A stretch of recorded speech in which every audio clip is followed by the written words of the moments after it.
story.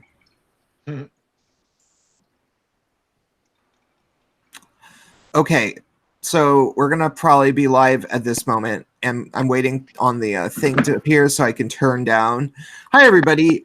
Welcome to Gaytriarchy for June 15th, 2019. June 15th is actually the birthday of the friend that I knew the longest, second longest, but he remained a close friend of mine for many, many years until he revealed his true nature one too many times, and he's just like a terrible person. Like, he actually has a personality disorder. And so every time it's his birthday now, I'm kind of like, oh, cool, another year that asshole is out of my life. I'm stoked about that. So I was just telling a little story about so our Florida guest, who I'm just gonna call Evan, because every time you speak, it should reveal your name, so it's going to be kind of stupid to try to come up with a different name for you. But my Florida guest is somebody that I knew from Seattle and actually went to my same high school, which is a very weird coincidence because it's very small. And yes. we also knew a lot of the same people in common through the radical Faerie scene, which is interesting because Lordy has actually been to the really problem land, like the Wolf Creek, which has been totally taken over by tyrannical feminists, and now gay men live at the space that they founded for themselves as third-class citizens, and gay white men as fourth-class citizens. Like, it's all run with intersectionality credits, and if you are just a gay man, you are persona non grata. You're not allowed to have a space for only gay men, and I mean that very, very tangibly. If there's people on the land, so everything is open to everybody, but I think that women and trans people get to have like their own little private groups during the festivals if they want to. But if gay men ever try to do that, they're like, no, you can't do that. This whole place is a safe space for gay men. But it's so obviously the reverse if you ever even lurk in the radical Faerie Facebook groups. It's totally anti-male to a ridiculous extent, and none of the gay guys are willing to stand up for themselves, and if they do, they get banned. That's what had happened to me at a number of the forums, so I just stopped trying. And it happens to tons of guys. They ban the people that actually have been living and maintaining the land for decades, because they're men, essentially. Like, they come up with little fake reasons, like supposedly they're a misogynist, which basically means they were standing up to the head lesbian. So that's how I know my guest. But he has since moved, and we talked about it probably a year ago, but we're going to have other stuff to talk about. Now, I was just in the middle of this story, and this is interesting because he and I both lived in Seattle. Seattle is a far leftist, repressive white people city. And what I mean by that is that, like, it is a lot more diverse now that it's like a sanctuary city. Like, it's not hard to find groups of Muslims, and there's always been a lot of Asian people here, and there's more and more other racial minorities now that it's a sanctuary city. But the thing is that the culture is very much shaped by the type of white liberals who get offended on behalf of people all the time. There doesn't have to be a black person there. If you even say the word black, people get uncomfortable. And there's like designated zones where you're allowed to talk about race and things like that. But you're supposed to not do it unless you have people. Whoever just like took a bong rip or whatever should probably try to mute themselves, just saying. But when they do that, so they like you if you're in Seattle and you're having one of these spaces where you're allowed to talk about race and racism, you better have a intersectional black feminist there or whatever. And there's these rules about everything, and everybody's like very uncomfortable, and everybody's very quiet in public and that type of a thing. And it was really funny to me because I have a friend who is from New York who's a very wonderful person. Like she was the first person I met that actually went to my division of my university. And she said that she would like to come on the show sometime, but we've never been able to set it up. She is like, when you think about what's good about Black people and racial minorities and people from New York, she encompasses all those traits. She's incredibly loud. She's animated. She is not PC. She says whatever comes to her mind, and she goes by what is true. Like, she had a class with one of these teachers that was saying things like only white people can be racist, and she's like, to hell, that's true. No, if you came from my neighborhood, you would see racism from everybody to everybody, and it is not just the white people, because there are no white people. And like, and that's the type of person she is. She's awesome. And so she came to Seattle, and it was really funny because we went out to this restaurant, and she was so excited to see me that she was like telling me all these stories. She seriously didn't take a bite of her food for like 20 minutes. And she was like actually getting up from her seat to act out her stories. Like, we were right by this corner in this restaurant. And she at one point was like trying to I think she was talking about her boyfriend's family, and how, because she was visiting her boyfriend with his family, and she was saying that his family is very like quiet. They're white people that are from Queen Anne, if Evan can imagine that. Sorry. You know, and what's funny too is that she was like, yeah, I guess that they moved there before it was all bougie, frou-frou, she or whatever. And I was like, no, it's always been bougie, frou-frou. Like, Queen Anne it's always been a rich neighborhood. It's funny that it's like Seattle people are very like trying to always pass themselves off as like not being wealthy, but they mostly are upper middle class. And so she was like I think she was talking about his family, like, and the reason she was so happy to see me was that like I was the only like good friend of hers that she knew that she could be herself around, because his family was so weird and she found it very repressive, just because they're all like quiet and easily triggered, you know, just in that way that like white Seattle people tend to be. And so she was like, I think, telling me a story about her maybe having an argument with her boyfriend and his family like leering around the corner and trying to like spy. And so she was like in a restaurant telling me the story, getting up and acting it out, like going around the corner. She's like this, you know. It was so funny. And it reminded me of how much that's the reverse of what Seattle people are normally like. Seattle people normally, if you go to a restaurant and you're telling a story, and it's a crowded restaurant, which it was, you keep your voices down so that you don't disturb your neighbors, so that maybe everybody can hear each other.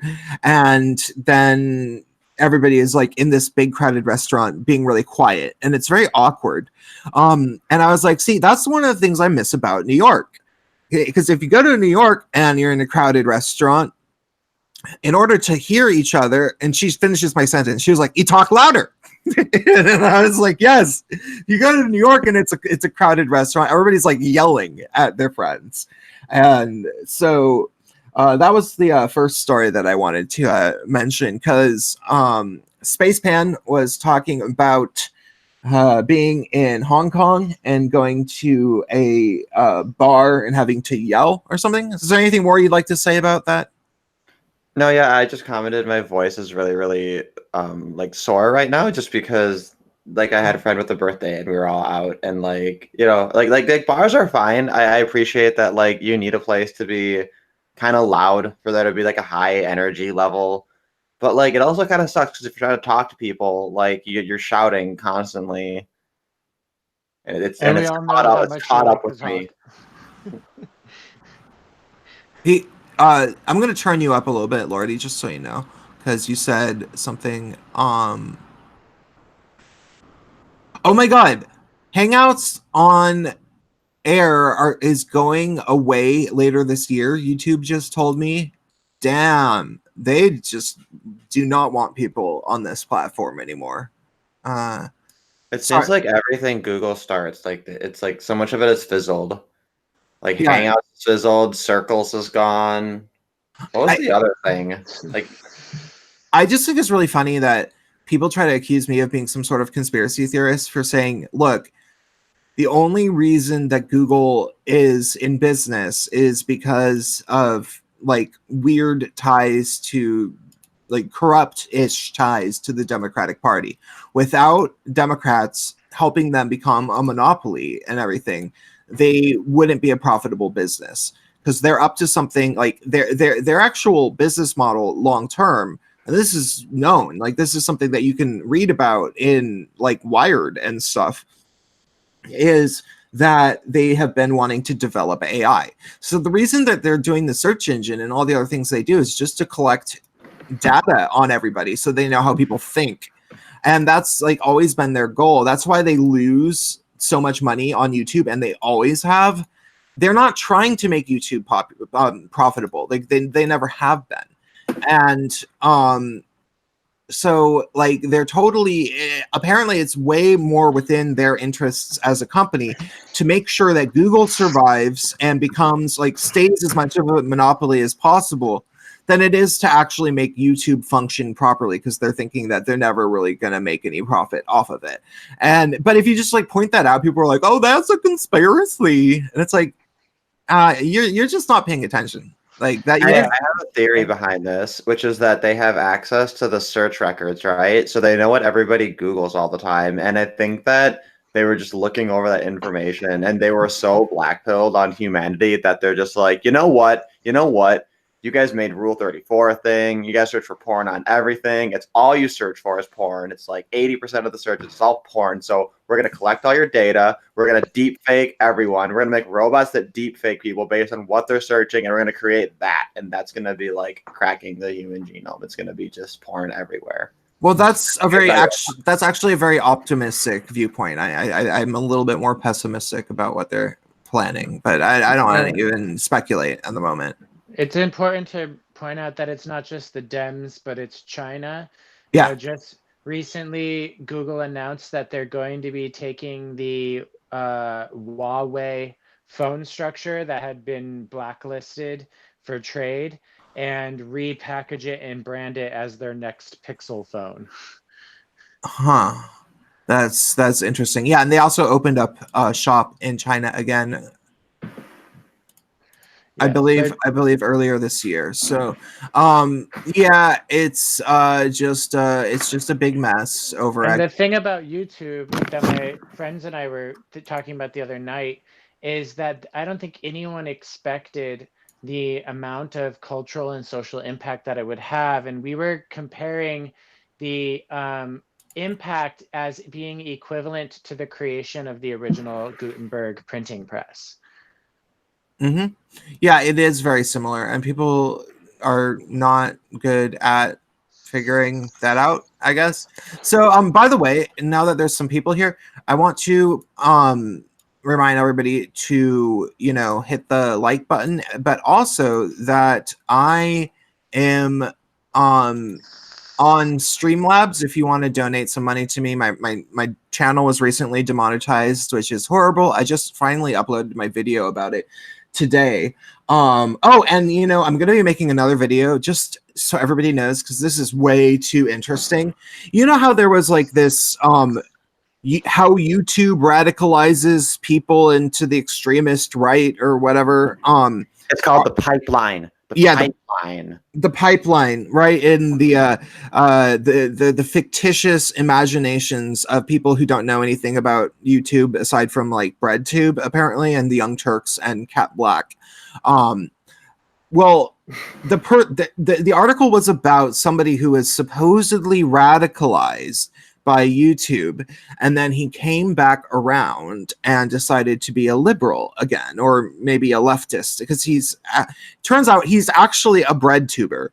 And not only is he a bread tuber, but he's the weirdest one of all, because he went on and said like how YouTube radicalized me, and he says that he became alt-light and then decided randomly to just switch to being a progressive, and he doesn't ever explain why at all. And he claims to have been a fan of what's his name, that the spaceman, Sorry, who was the guy that, oh yeah, Stephen Molyneux. Stefan Molyneux. Stefan, yeah. Yeah, that's who he was supposedly a fan of, and then he got into Lauren Southern, and then ContraPoints came along and saved him. And it's just so laughable because he has a YouTube channel, and his channel is called Faerie Speaks, and it's very obvious to me that if this guy is sincere and he's not an actor, I would be so incredibly surprised. And I just mean that in terms of, like, there's so many things. Like, he very clearly like naming your channel Faerie Speaks. It's kind of like naming your channel like I love science. Like, it's very. It's such a dumb name. It has nothing to do with what he's talking about, and it's clearly just like a way to be like, ha, I know who Faraday is. Like, well, okay, and then he seems like an actor. Like, he really, really seems non-believable when he's talking. He doesn't seem sincere, and it seems vaguely scripted. Like, when you watch him, you notice that he almost never says things like, it's like blah blah blah. He always knows exactly what he's gonna say, but he still says it like really slowly. So it just seems like bad acting. And then he tries to like talk about the right wing or the radical right, or the, like that kind of a thing. And he never actually says anything about them. Like, never. He doesn't seem to have like the least bit of an understanding of Stefan Molyneux. And he even called in Molyneux to try to be like, yeah, so I was a fan of you and then I stopped. And Molyneux was like totally in disbelief. Like, it was very clear that Molyneux was like, oh god, this guy, I kind of don't think it's true. And Molyneux was like stopping him every time he said something that was like wrong, and he had no idea how to respond, and eventually just like left. He was like, oh, okay, oh bye. And it was totally funny. And so yeah, it seems really, really fake. And so that's a really funny thing about the demonetization. So I very much appreciate your shekels at the moment. I apologize for not making that much content, but it was such a blow to realize that my whole channel was demonetized, because, everybody's always like, wait, but you're actually PC. And because I'm very good at not saying the things that piss off the left. I think that's like my greatest skill, in terms of this type of content. It's not like you posted on Twitter, I'm not even going to rape her, right? Sorry, bad joke. Yeah, no, I mean, it's that's not even bad though, So, this Faerie Speaks guy is ridiculous, and he's a part of the whole demonetization. So I'm going to be making a video about that. And I guess the other thing to say is I wanted to, in case I said this to anybody, I didn't say it too much. I had this guest that was lined up, and he was somebody that I actually talked to over a year ago, like probably about a year and a half ago. And he was nice. We had a good conversation, even though he identified as Antifa. But he was very, very new to the left. Like, he just didn't know anything about the left. It was very clear. He considered himself a conservative for most of his life, and he had grown up in the South. And so he was just taking everything that the far left said at face value without the thought, like, maybe they're lying about everything, which they usually kind of are. They just lie constantly. And so he came on, but he was cool. Like, it sounded like he was listening. He didn't didn't act like he knew everything. He just sort of listened, and we had discussions about things that we disagreed with. And then when it came to Twitter, he was just this completely obnoxious, like trying to contradict me and argue with me at everything. Like in text, he was a very different person, after that. And he just obviously didn't know what he was talking about and was saying some really stupid things. Like, he was trying to say that he was glad James Damore was fired, but he hadn't actually read the memo at all. That the Google guy, in case anybody doesn't remember, the guy who was fired because he wrote a pro-diversity memo about how they could restructure the company to get more women instead of just affirmative action and creating a weird microaggression culture so that women feel quote unquote safe on the Google campus. And he was like, he's an absolute lamb. He just looks like a lamb. Like, yeah, it was like he did his best to actually help HR, because he was like, well, they're breaking the law to hire more women. I think that maybe they should try to make Google better for women at a fundamental level. So he did all this like actual scientific research, and found things like data around how often women tend to go into STEM fields and things like that. Someone's like, that's the whole irony. Yeah. Who's making noise? Is that Evan? No, not me. Okay, because whoever was just like pulling out chips or something, mute yourself when you do things like that. Please do. Thank you. Sorry, what were you saying, Spaceman? I was just saying, like there's this whole irony because like James Damore is like the perfect like poster child for how ridiculous a lot of these like things are, because he's kind of supposed to be like the threat that they're protecting all these people from, right? And it's just this guy who's like really, really timid and like really sweet. And like if you read his memo, it's written in such a like really sensitive way. They're like really tiptoeing around, like, hey guys, I think that maybe if we want to encourage diversity, there's a couple of things that we should consider. And, there's some information about here. And I just want to humbly kind of throw this out there. And everyone's like, oh my God, how dare you? How dare you, sir? You're so rude. Like, yeah, it was more like they didn't say anything about it and just kind of tried to brush it under the rug. And then it went public and they were like, just fire him and don't ruin his life, and then don't ever bring this up. Just call him. Remember, they started calling it a screed. Oh no, screed from a tech bro, which is that's just bro is code word for male that they want you to hate, as generally when you hear it from feminist types. When you hear it from gamers, it's one thing. When you hear it from feminists, it's always an insult, and it's a thinly veiled insult. They think that a lot of guys aren't going to understand that it's an insult. My response is to always call them. I say, I'm not your bro, little missy. But yeah, sorry, what you saying? Well, that was basically it. Just like he's such a timid and like really sensitive guy going about the whole thing. So it just kind of really makes the narrative fall apart. Like more so, like his demeanor almost does the job more than his actual memo did. Yeah. So the guy was saying that he was glad that James Damore was fired, and like I think it even came up from a really stupid perspective. Like I was trying to talk about maybe how like the corporations are far leftist, and maybe he was saying some dumbass thing like, that's not true. The far left, they hate capitalism. They'd never be involved in the corporations because they don't. And it's like, okay, but they are. So and so I was like, and he was like, well, prove it. And so I was like, well, they fired James Damore, and their reasoning was basically just, he's a white male that told the truth about biology. And he was like, oh man, F him. I'm glad he was fired. And I was like, have you read the memo? And he like tried to argue with me a number of times, keep going. And I was like, have you read the memo? Have you read the memo? Have you read the memo?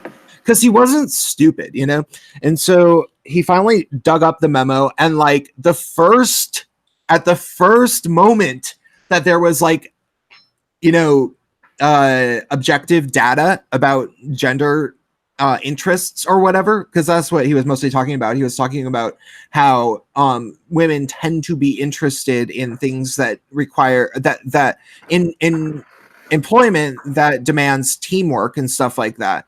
And he was like, "Oh my god, this looks like race realism," and I was like, "Oh, okay, you're not as smart as I thought you were." So I blocked him, right?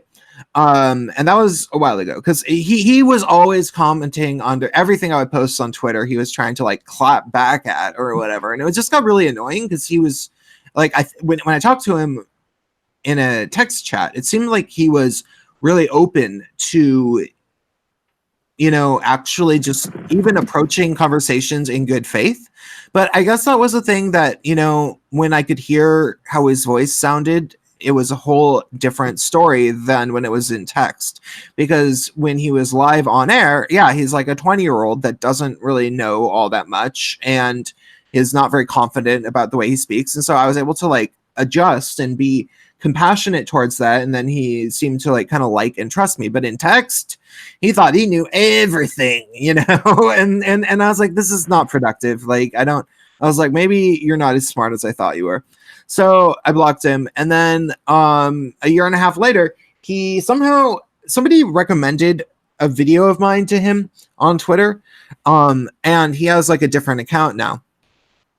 And and the guy said, he was like, "Oh, I talked to him one time," and he said specifically, back before I knew a lot of things, like Prince said a bunch of stuff that was true, but I just didn't know it at the time.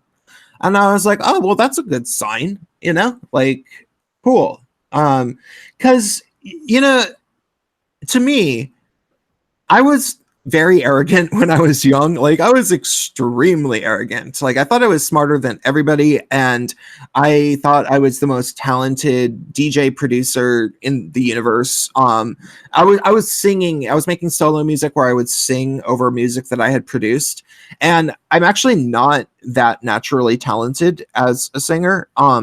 But I had to psych myself out to convince myself that I should keep going. So I was just like, no, everybody likes my music. I'm one of the greatest singers ever.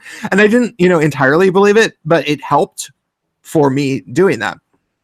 And so I was very arrogant. I was very arrogant about my writing. But I also knew enough to know that I didn't understand politics that well, you know? And it's like, you shouldn't talk about things that you don't really understand. And then when George W. Bush was elected, I was like, whoa, maybe I don't know anything. And then when he was reelected, I was like, okay, I can't even think about politics right now on purpose because it drives me crazy. So I'm just going to focus on my art.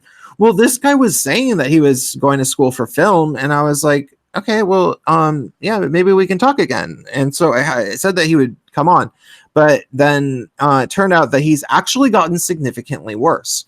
While apparently he has grown more critical of feminism, he has become not just like an Antifa type leftist as he was before, you know, like kind of a communist. I think he was an anarcho-communist, but now he's a Stalinist. And he thinks he knows everything about like anything having to do with communism. Apparently he knows everything about because he's read a bunch of communist authors and maybe like books from, you know, like actual books by Marx and things like that. Now, there's definitely something to learn from that. Like, I would like to talk to somebody like that if they were respectful and knew what they were talking about. But the thing is, he doesn't. Like, he also just said, like, I showed him my video, Intersectional Feminism is Communist Particle Board, and he wrote out like 3 pages of notes or so. Maybe it was more like 2 or 1.5, but it was long.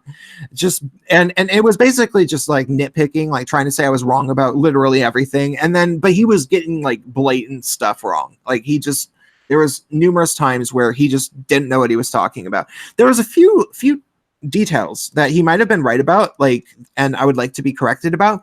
But you have to like, and he was also being very insulting in the notes, and he sent them over to me. And it's like, okay, this is what you don't do with your PR. If you want to get on someone's show and have your voice heard, you don't ever send this kind of crap to them, because that's just, you know, like, that can only benefit you. I'm giving you advice. And And then he was like, "Oh, I shouldn't have wasted my time. You think that you know more than me?" And I'm like, "Yes, I do. I absolutely do. I grew up in the far left. I'm 37." He's like, "Don't talk to me down about age to me. I've known dumb people that were old, and I've known wise people that were young." And I'm like, "You don't know the difference between wise and dumb yet. Okay?" You're like 21. And he was like trying to say he knows everything about communism. And I'm like, "Look, I understand that there is a lot of things that you know because you have researched, and that's why I'd be interested in speaking with you. But the ultimate truth is that you only know about communist authors from a confirmation bias perspective. You decided, like, as soon as you were an adult or very soon after, that this was the ideology you agreed with, and now the only thing that you do is search for information about how to reinforce your belief that you picked the right ideology and to dismiss and discredit contrasting viewpoints. And that is a problem because, I grew up my entire life always thinking I sided with the far left, and like knowing a bunch of communists, realizing they were all kind of idiots, but still thinking that there was something good about their overall beliefs because those were the only types of activists that I was around. I just kept thinking I wasn't meeting the right activists. There had to be someone who was really smart somewhere. And then I realized that these people were insane when they started taking over gay culture with intersectional feminism. And then I started finally doing my reading. Even though I was still a Sanders supporter, I really was becoming against, feminism and a lot of things about the left. And like I would read and listen to feminist critics. I'm looking at Camille Paglia, Christina Hoff Sommers, and I'm like, they're saying all of the things that are obviously true from my experience.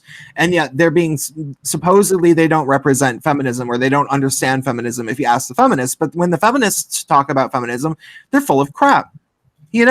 And so I was like, yeah, and maybe I wouldn't have known that when I was younger. When I was younger, I wouldn't have had enough experience around these people to like really know what was actually true or not. He doesn't seem to even like grasp that concept, like when you're young, it's much harder to detect liars because you just don't know any better. And so it was very insufferable. And eventually I had to tell him that he could not come on the show, which is, it's kind of unfortunate because it'll be an interesting show in the way that this is somebody that we kind of vehemently disagree with, but he just didn't know how to act like a grown person. He was acting like a little kid, and it was embarrassing. Like, it made me actually feel sad. So, I almost wanted to read out loud the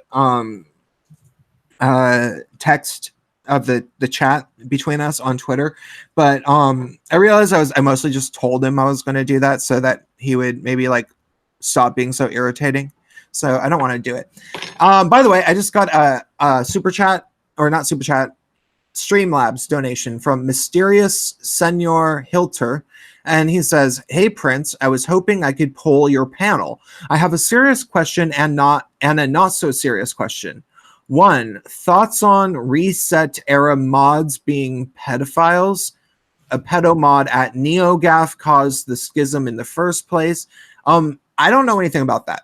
I literally don't even know what that is. Like, what is reset era NeoGAF? I have no idea. And 2, are reverse traps reverse gay? I hate that question anyway, and I don't know exactly what a reverse trap is. So I don't know.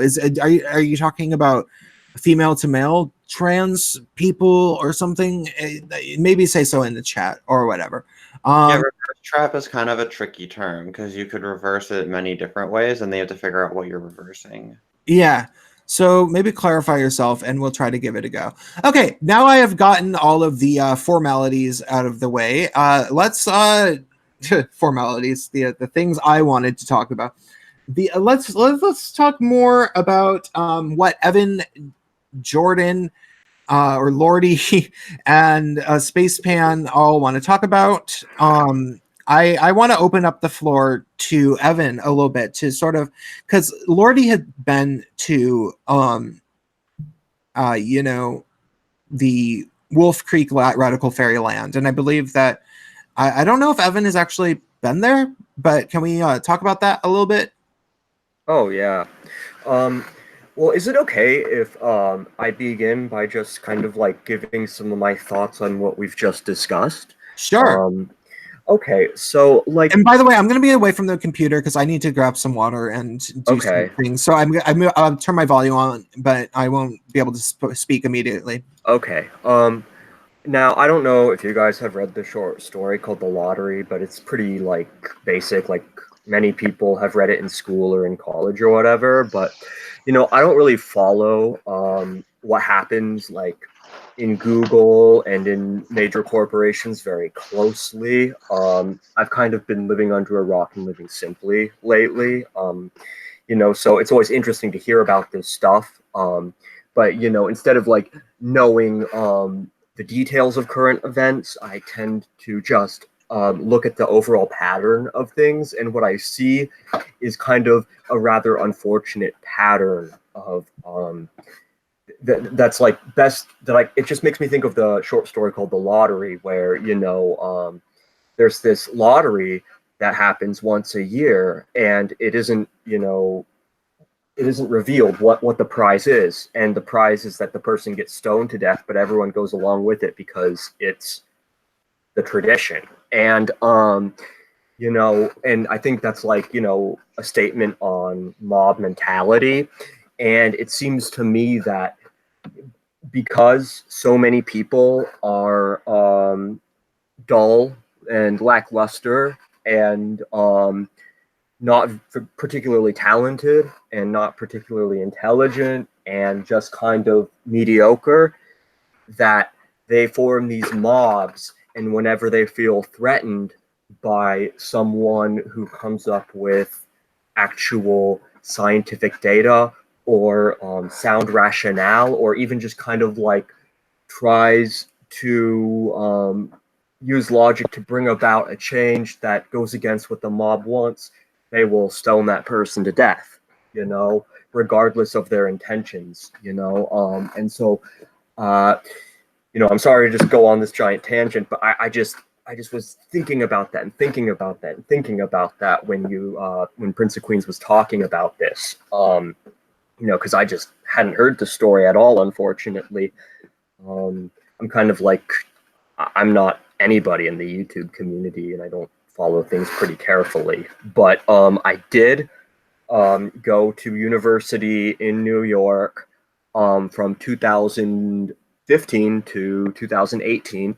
So I kind of understand the dynamic of university culture, at least in New York, as of those years. And I also understand the dynamic of feminist high school SJW communities more back in like 2008 through 2013, So anyways, that being said, I had my experiences with the radical fairies from about 2013 to about 2017 or 16. And I had some friends within that community who were kind of like giving me information during those years. However, I have lost contact with many of them and do not know what is happening in the past couple years with Wolf Creek. But I did hear from even some people who are considered to be rather vehement, like SJW types, and are notorious to have said, oh, wow, the Wolf Creek Radical Fairy community is going in a bad direction. Like, even people who are like, very, very extremely leftist saying, oh, well, I don't like the direction this is going. You know what I'm saying? So I think I'll let other people talk now, and thank you for your audience. I was just thinking about good you mentioned the lottery. It reminds me of that monkey experiment, right? Where they have like the monkey and the banana and like they condition them to not touch the banana because they like get sprayed with water or something. And then what they do is eventually they actually cycle in new monkeys and then all the monkeys just like enforce the norm and then it keeps going even after they remove the incentive, meaning that like they could grab the banana, but then none of them do because they kind of pass on that tradition. Right. It's conditioning. Mm-hmm. You know. Lordy, what are your thoughts about Wolf Creek? It's encouraging to hear that at least some have acknowledged that what's going on there is no longer a political ideology, but perhaps one person's megalomania or a group of people's egomania. Parading as an ideology or parading as a belief system or some kind of like righteous system, which is just in my mind an encapsulation of what is perpetuated in the news media and in the political theatrical arena of people like Ilhan Omar putting on a head covering, and which implies all of this kind of righteousness, yet not really in her actions engaging with what would be considered like pious Muslim behavior at all. And you see the same thing with people. I was just talking to my friends about people who will. There was this whole era, right, and post around World War II, where there were people emigrating because of the war and because of the situation around like the stigma of Judaism. And at that time, there were people who took on the mantle of calling themselves Jewish because it benefited them in some way. And at the same time, you had people who were hiding their Jewish heritage because they felt like it endangered them in some way. And those kinds of changes happened and have been perpetuated since then. And you have people now in the world who claim to be Jewish who might not be at all. And it's very hard to prove it one way or the other. And then you have people in the world who are probably actually Jewish but have no idea because it's been hidden from them. And it's, you know, and you realize on that level that the way that people use things like political ideologies or ethnic ideologies Or being supposedly non-binary, which makes them supposedly trans. Gender ideologies, like and it's obviously a big theater. And when I look at all of that and I say, well, then this is just people who have selfish motives, who are trying to manipulate other people through this kind of, you know, shell game that they're playing. I want to say about Wolf Creek. Wolf Creek is so insufferable as a place that, you know, was founded to be gay men. Now the only gay men who would feel comfortable there, who would, you know, like fully embrace it, would be like the Carlos Mazas of the world, the guy who went on the campaign to remove Steven Crowder's channel from YouTube, claiming that YouTube didn't respect its queer people, like LGBT people, and because Steven Crowder was homophobic because he referred to him as a lispy queer, and a lispy Latino queer, which is true. He actually literally does have a slight lisp. Like, he doesn't just have a gay accent. You know, like, I get accused of having a lisp, but I entirely don't. Like, a lisp is when you can't pronounce your F's. Like, the entire country of Spain has a lisp, by the way. That's funny. But ultimately, like, it was entirely stupid, and then he somehow supposedly by himself succeeded in getting Crowder demonetized, as well as little old gay me. And so it's so ironic, like his little campaign. But the thing is, they had been planning that for several years. But that type of guy would be totally love Wolf Creek, and he would jump right into trying to get people that he didn't like banned. When Lordy was there, like one of the first things we heard was that some people were being banned, kicked off the land for reasons that nobody would say. Like they were like, they did bad things. They did very bad things. So horrible that I'm not even going to say what they were.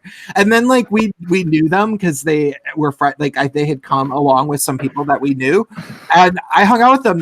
They were straight. I think their crime was being straight and like being a little bit too open and talkative. And like one of the girls said that she often had crushes on gay guys or some crap like that, and that was like triggering to, who it was triggering to? It was this like extremely disabled guy who needs a wheelchair, and he was like, I think she said that she had a crush on gay boys a lot. She was kind of naive, didn't really understand gay culture very well. I'll admit that, but like he was like, I've been treated like a boy a lot, so it doesn't make me feel comfortable when you call me like a gay boy, or you refer to gay men as boys, and so he was very whiny and like very disabled, and so they probably were like, oh, you made him feel unsafe, and some other crap. And I guess like one of the straight guys who was there, who was perfectly nice, did some unmentioned thing, and so yeah, they had to be banned and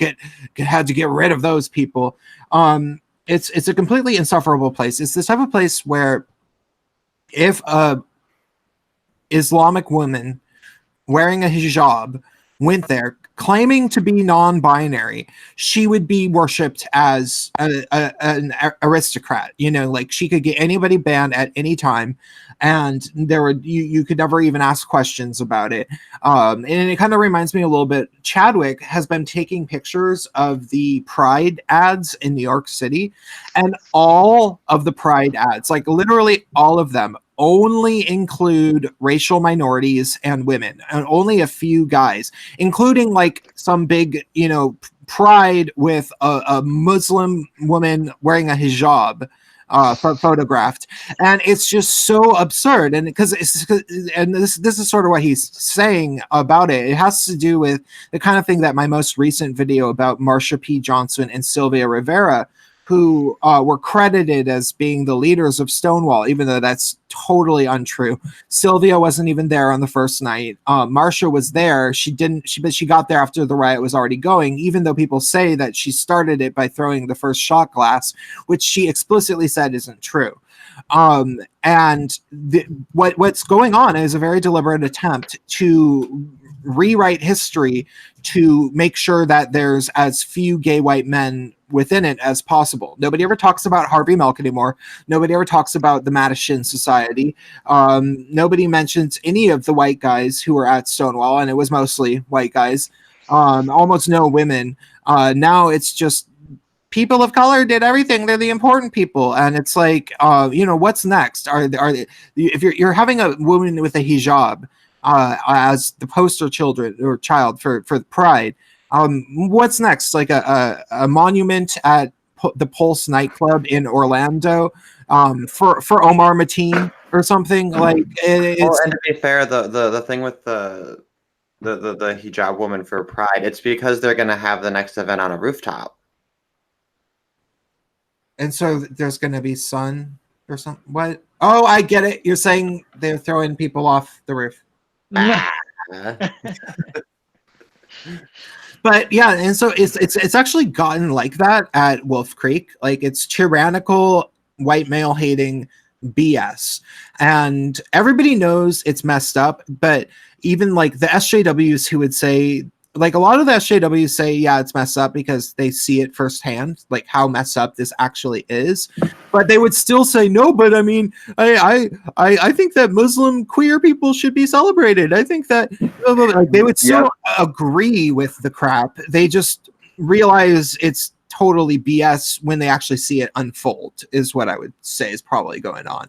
By the way, if you haven't hit like, please do. There's quite a few more than the people who have clicked like in the watching the stream, so that'd be cool. And remember that the Streamlabs address is in the video description if you want to send me money, which I desperately need, or ask me some questions, or ask us some questions. I will very much appreciate that. And I actually have a question. If you haven't hit liked yet, then why don't you write a comment as to why? Yeah. So, Joan Aether had mentioned earlier that he sent you PayPal money. oh, thank you. Thank you very much. I will take a look at that. Another thing that had come up in that live chat actually was the story of there were the 2 lesbians that were attacked, and then now that they've gone to like media and they're making like political endorsements, which is rustling some jimmies. So that story's kind of developed in an interesting way. Wow. Yeah, thank you very much, doing Aether, for that money. And yeah, so what are their political media statements? Is it white man bad or something? Kinda. Let me just double check. Lesbian. I forget the name. I'm not as up to date on like the UK politics. Just Google lesbians attack. It's gonna come up. Oh no, I get porn if I search that. Dang it! What a part of life. Oh god. I don't understand how there could be no witnesses. Like, why would there not be cameras in the top part of a double-decker bus? That doesn't make any sense to me. All right, I found a story. Lesbian couple attacked on bus slam Boris Johnson as not fit to lead anything. Okay, even though he's like anti. Okay, and the thing is, they didn't say specifically that white men attacked them. So if they really were attacked at all, which I don't entirely believe, they if they didn't say specifically that they were white in London, that means that they were attacked by Asians, which is Muslim, and they probably would attack them. Yeah, that's called culture rule. Yeah, the Ann Coulter rule. Mhm. So yeah. Oh wow. Yeah, well, a lot of people are commenting that in this new new video that they're on, like they're totally healed, and people think that's unrealistic. I'm not really buying that angle because I don't know, like the attack was like I guess a couple of weeks ago. Who's Boris? What? Boris Johnson is who they're attacking, which I And know who I'm is that? not familiar with him at all, but he is. Because this is like a Kind of political big- statement. Supposed to know who he is. He is a white male. He's a white guy, so I don't know what else you need to know. Obviously, a problem. British politician, journalist, and popular historian who has been the member of parliament for Uxbridge and South Ruislip since 2015. Huh. Okay, Boris Johnson's support from Tory MPs may be an indication of a swing in opinion towards a no-deal Brexit. He says something to do with Brexit. Yeah, I don't know. It's starting to look like they faked a hate crime so that they could get a soapbox. That would be my guess. Yeah. But so what was I gonna? Oh, somebody in the chat, Gay Insanity asked, well, how do you gentlemen think the LGBTQ plus would fare if the gays and lesbians pulled out? Hypothetically, of course. Well, okay, that's a complicated question. There's no real way to pull out because this is a identity based thing that is lesbians and gays are by far the biggest actual percentage of people within it. But there's a lot of trans trenders and there's a lot of bistratuals and stuff. People who call themselves pan. Yeah. People who call themselves pansexual just because reasons. I don't know if they've ever actually done anything with trans people, but they will just sort of say that because it's PC. So you can't really just say, oh, we pull out. Now, you can pull out as individuals. You can speak disparagingly about the overall LGBTQ plus community as a whole. I'm thinking that the best thing for gay men to do is to start defining as gaytriarchs, which is not like overall patriarch. It just has to do with the gay community, and specifically the gay male community, that gay men should be the primary and often, more than often, only people who have any power over gay male spaces. And I'm not saying that there should never be mixed spaces. I'm just saying that there should be spaces that are gay male spaces. And and it's not, it doesn't even have to be a purist thing. Like, maybe other people can be invited. They just have to be aware that this is a gay male space. Gay men will make the rules here, and that would be a gaytriarchy.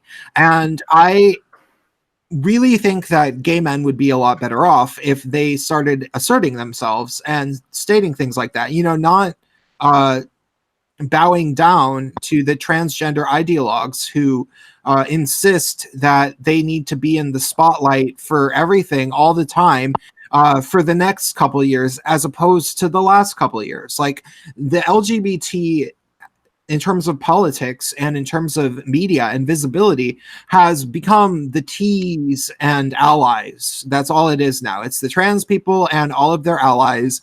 And there's countless gay men who are honestly so cucked is really the best word. that they are perfectly fine with it, and they will say, well, I think that gay guys have, we've had our attention. I think that we should step aside for the trans people. It's like we kind of have for a while.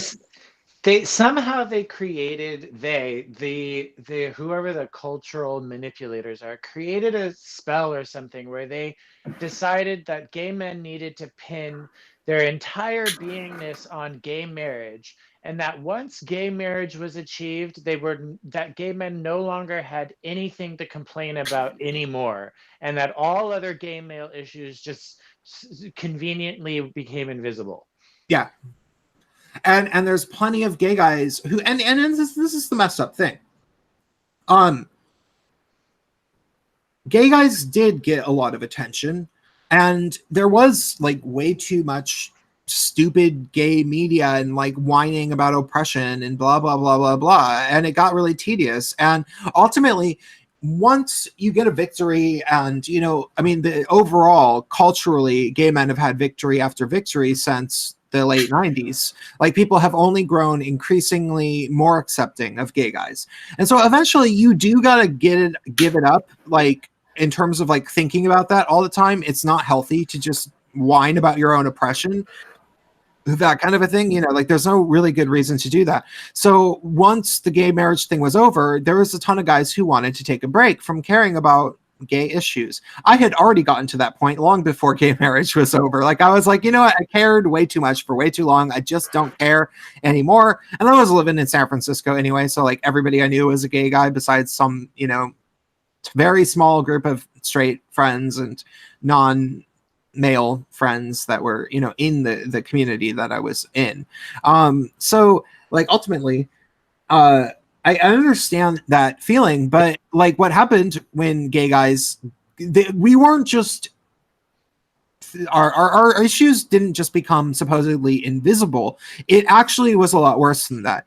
They immediately put gay white men in particular into an oppressor category, and now we're actively demonized all the time. Like, that's all they ever do. The LGBTQ plus is basically where gay men go to be shamed for, like, it's so backwards. Like, you're going to be shamed as a gay white man more by the LGBTQ plus than you would by most straight people. Absolutely. And I guess that kind of mirrors the overall structure too, right? Because like, if you have like all these people who are, let's say they're pro diversity, very often in practice it ends up being just very anti-white. So I think that a lot of people are kind of baited into something that's like, sold as more inclusive. And then, it's just some people within that space are going to be kind of thrown under the bus. So what happens in the LGBT community is just kind of just like a subcategory of like a larger phenomenon. Like it's this. I really see it as very much the same dynamic. Yeah. Well, that's what happens when you have a community when you put lesbian, gays, bisexual, transgender all together in a community and assume that they have all the same needs and wants and ideas about things. Well, and it's not even and assume that they're all supposed to be feminists because reasons, and then it's like, okay, well, you just trapped us in a room with everybody who hates us. But don't you like equality? I don't get it. If you want equality, that means you're a feminist. Yeah. You know, I definitely have kind of exited from that on an individual level, as, you know, I'm sure many of us gay males have. However, I think that it depends very much on the environment that you're in. Like, for example, in Florida, there are a lot of people who, you know, they're going through their teenage years and they don't have a lot of like, they don't have the same exposure that someone who like grows up in, say, Seattle would. And so they're kind of like, you know, I'm really confused right now. I don't know what I'm into. I don't understand my gender. I've been hearing here and there a little bit about this LGBTQ community. I see things on the internet. I hear things here and there, you know, and maybe I'm going to go here and figure this out, you know. And I live with someone who's, you know, she's trying to figure herself out right now, you know, and I'm kind of like, you know, trying to help her with that, like on an individual level, but I'm not there present at the LGBTQ plus meetings on the local campuses that she goes to. And I don't really ask her what goes on there so much, you know. I don't know. I'm sorry. I'm kind of running my mouth. I don't know what relevance this has anymore at this point, but just thought I'd share my personal experience at the moment, you know. Well, I think you're right that your environment does have a lot to do with it. Like I think that there's a lot of people who like if they're in an area where they feel like really isolated and don't have access to like anybody else who would be, I guess, non-straight, then like I think they feel more of a need to kind of latch on to that identity and to kind of like follow where it goes and everything. Because otherwise they don't really have anyone else that they can talk to about things like that. Right. You know, it's just silly because, like, I just don't know quite so much what it's like on a group level locally where I am. You know, I don't really know what LGBTQ plus groups are like here in Florida because I kind of, like, ditched those kinds of groups, you know, but I do think that, you know, like, being an ally is a good idea in theory, or it's a good idea in general, but you know, people have kind of gone from being allies to like putting all these fancy tags on themselves and making it all about themselves. Well, Do you think that's a fair statement? Yeah, I think it's actually beyond fair. I would take it further. I think that the people, like, you know, the Thanks. people who join the LGBT community, but what they're really asking for is quote unquote allies from the game. It's like, okay, so I'm here, I'm trans, I'm more important than you. Gay guys, you need to be my ally. What they don't want allies, they want you to be their bitch. No. And it's an entirely different thing. Like they want to be the leaders, you to be the followers, you to carry out their wishes, them to be able to, like, you know, take out their aggression on you just because no one else is around and things like that. That's not an ally.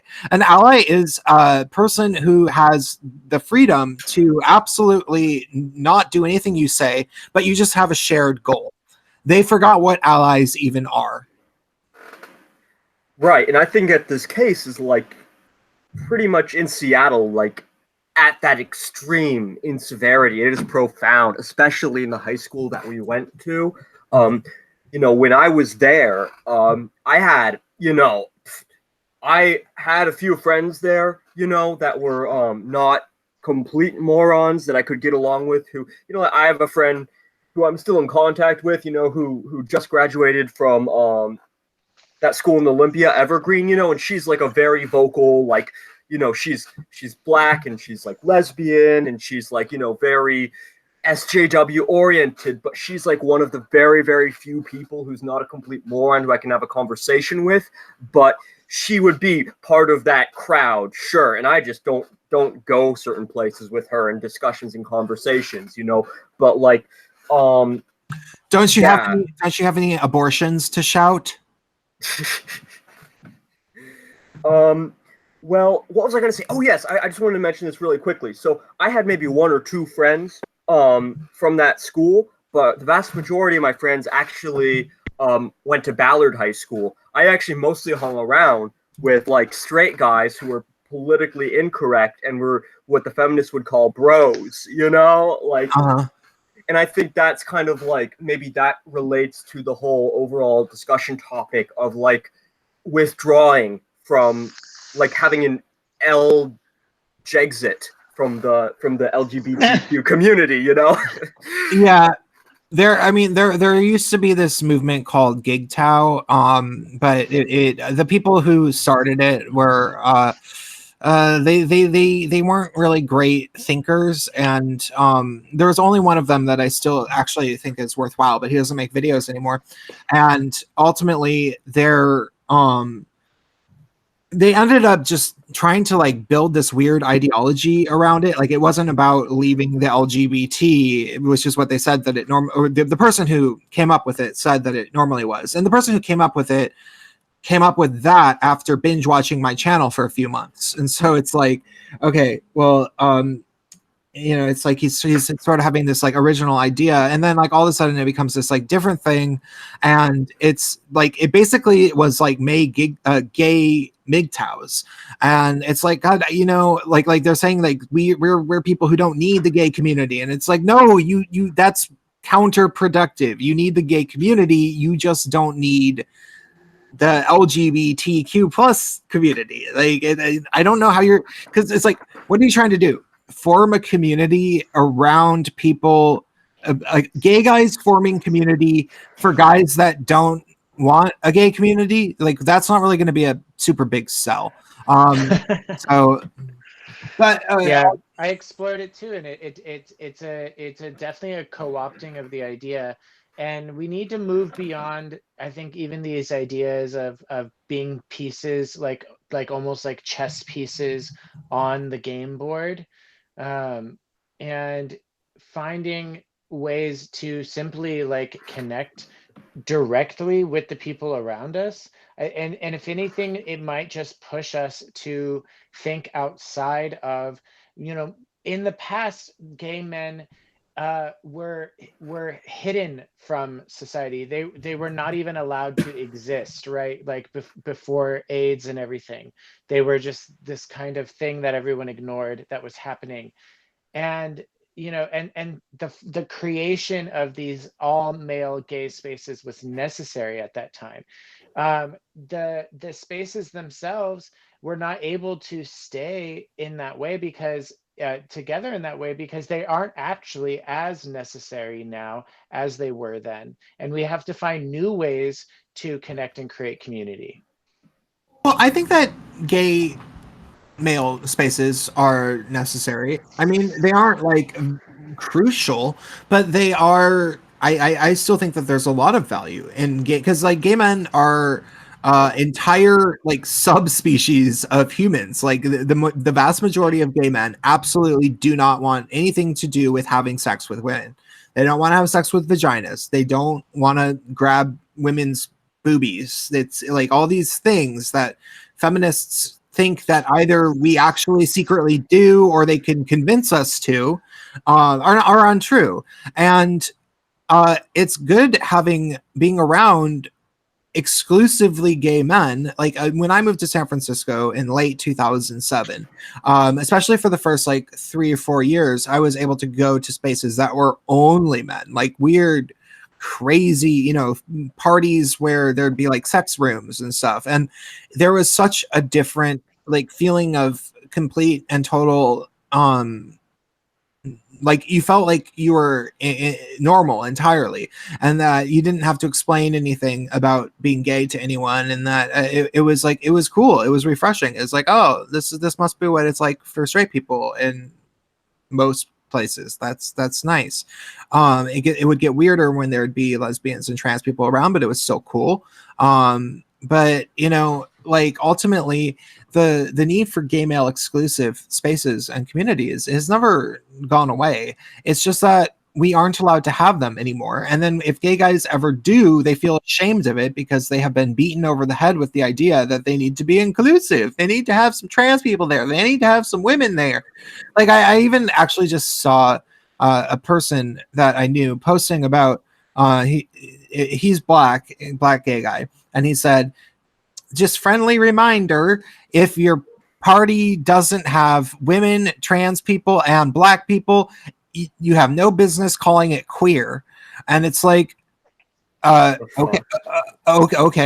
Like, fine. I don't consider myself queer anymore. Queer is a political label for straight girls that want to pretend that they are somehow not straight, like basically in general. And that's fine with me. But it was also just kind of like, you know, if you're gay but not queer, you're not considered cool to those people. But if you're queer, you don't get to just be gay. You know, you have to like prioritize different groups for no actual particular reason. Okay, well, actually, Should we just not call it gay and then not have any of the rules? There is a reason though. The reason is that the other groups, like racial minorities, female, quote unquote, queer people, and trans people, they have a real hard time actually keeping parties, bars, and everything open because white gay men are generally the biggest contributor monetarily. There's the most numbers, they spend the most money, and so like everything that the queer people do has to ride on the tangible backs of gay white men who can keep bars open. But then the queer people demand to be able to order around gay white men all the time, and gay white men just take it. They just totally take it. There's a weird irony in this, and that like the whole microaggression culture where people are like, well, like you need to listen to my lived experience and this demand for sensitivity. You know, I wonder why they don't apply that to people who are like, hey, I'm just more comfortable like with this group of people, and I just want to have these standards for exclusivity. You know, like then immediately that's like, oh, that's just being a snowflake. Like, suck it up, Buttercup. It's very much an obvious double standard.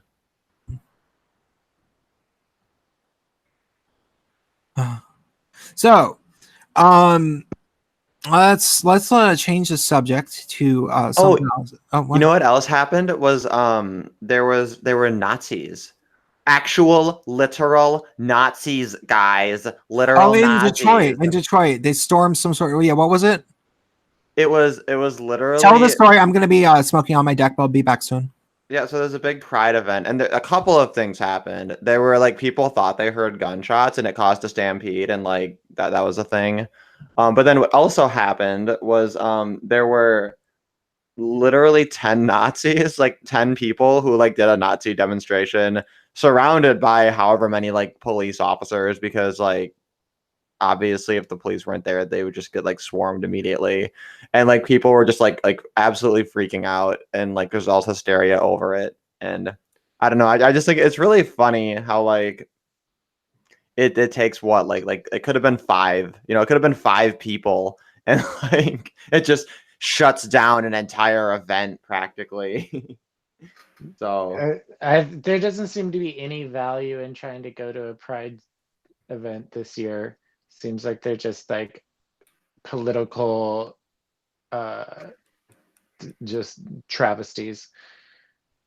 Well, the personal is political, okay? Well, so, there was a really, really horrible in Hollywood, or yeah, like in LA, the Pride Parade, at least for 1 year, was turned into they just canceled it and turned it into an anti-Donald Trump protest. So that was just ridiculous.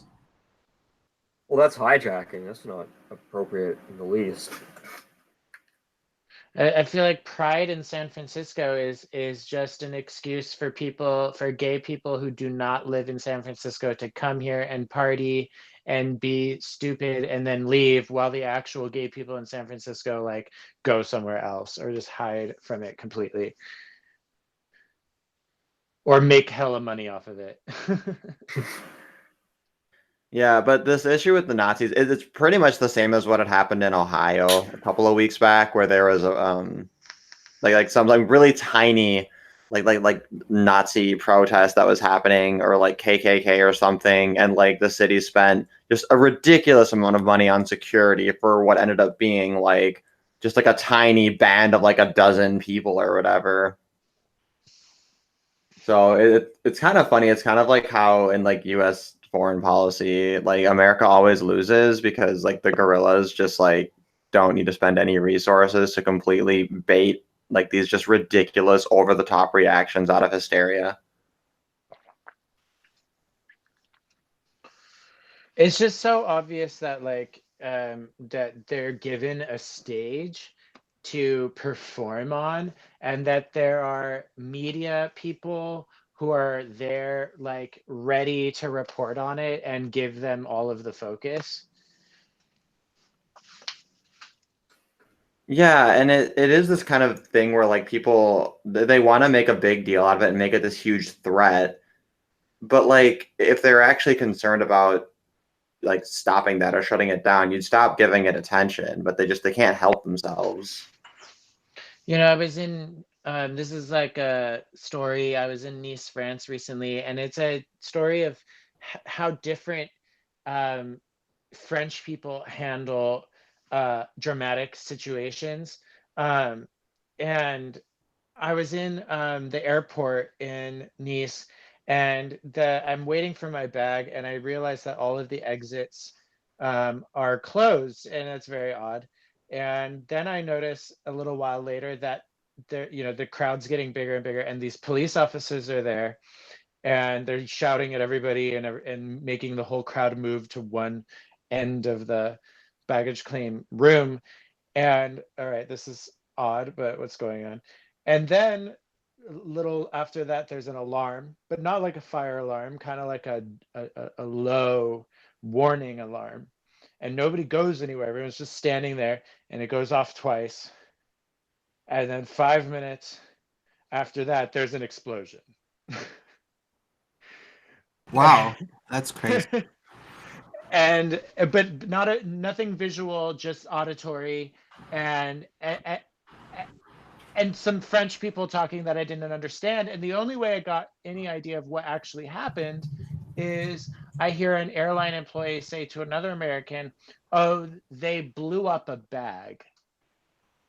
Ah, that's And crazy. so obviously some kind of suspicious bag or something like that. And I Googled it, and apparently this happens at Nice Airport fairly more often than other places. And 5 minutes after, 5-10 minutes after the explosion, they reopen the exits and everyone's able to leave. And that's it. It was at that point, it might as well have not happened. And I was just amazed at how nonchalantly they handled this whole situation while they're literally exploding someone's luggage in the room. Yeah, well, they have Macron there in France, who supposedly, I heard this, but I've not actually seen media evidence that this is verified, but allegedly, there was like snipers shooting yellow vests in the head that they had.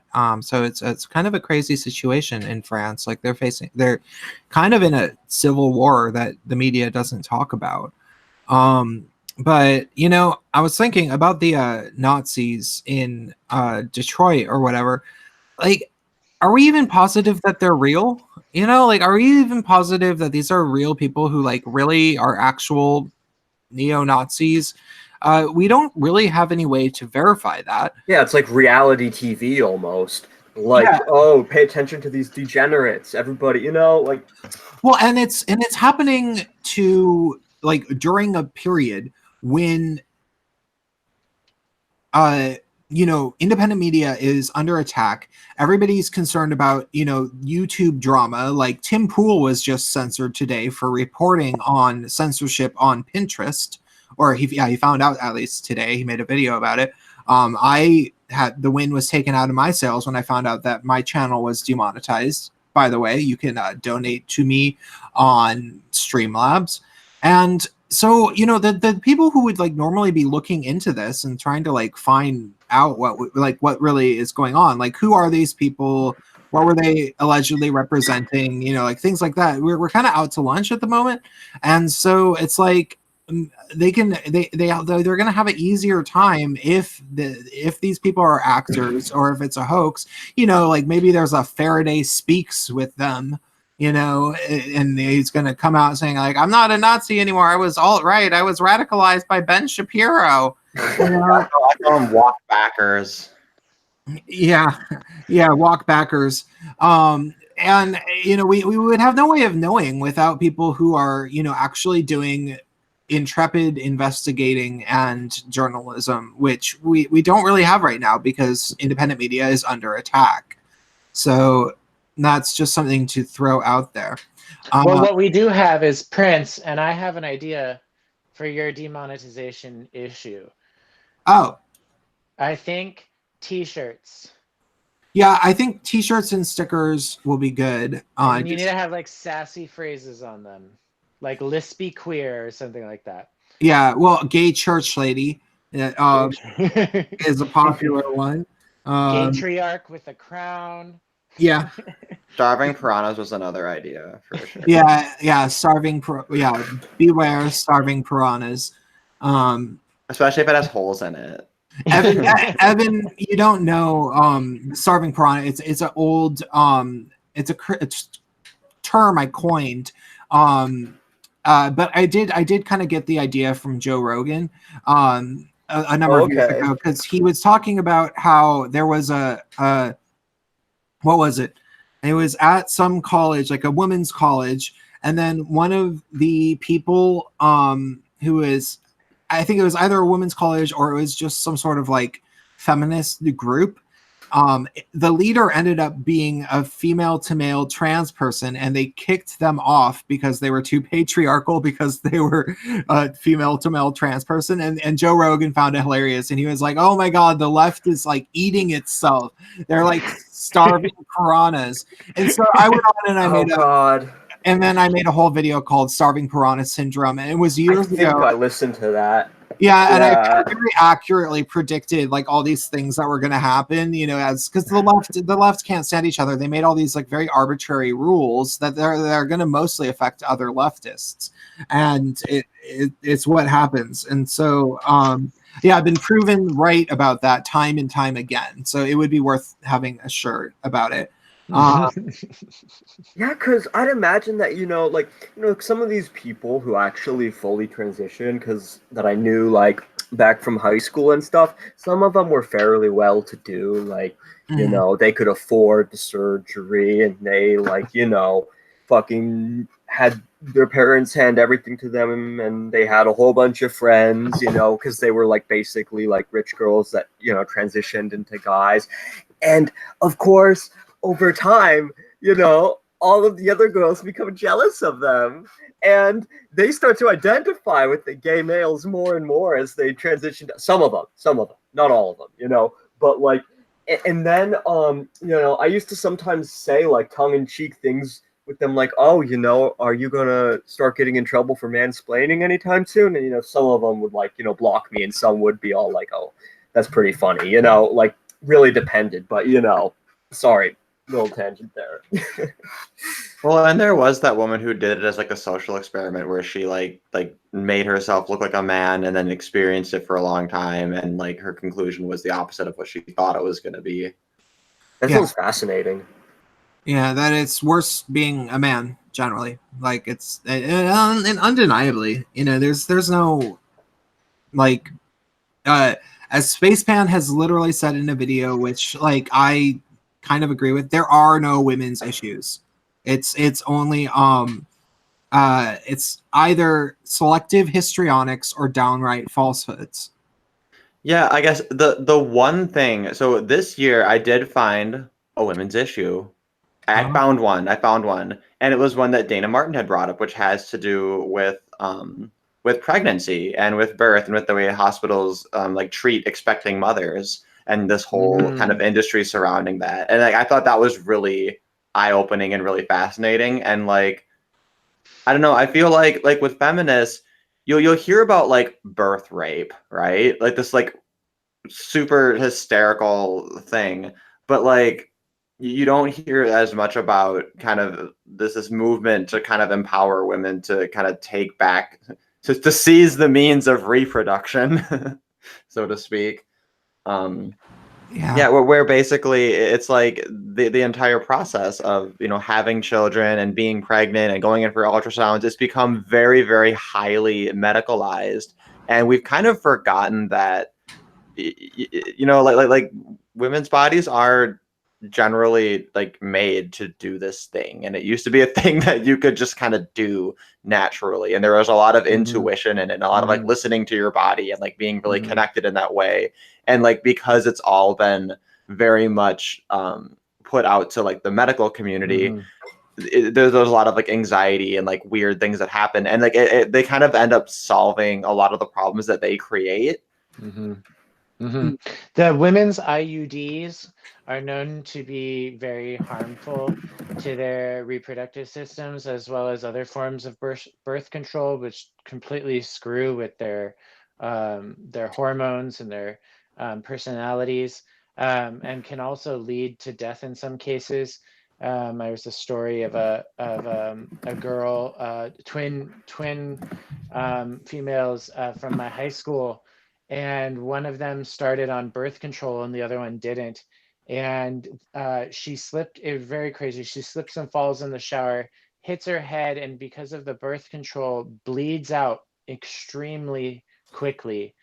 Had done something to her blood, and you know, sad cases of things that I've heard where, yes, the medicalization of women's bodies has harmed them and maybe even altered their emotional stability in some way that they may not be fully aware of.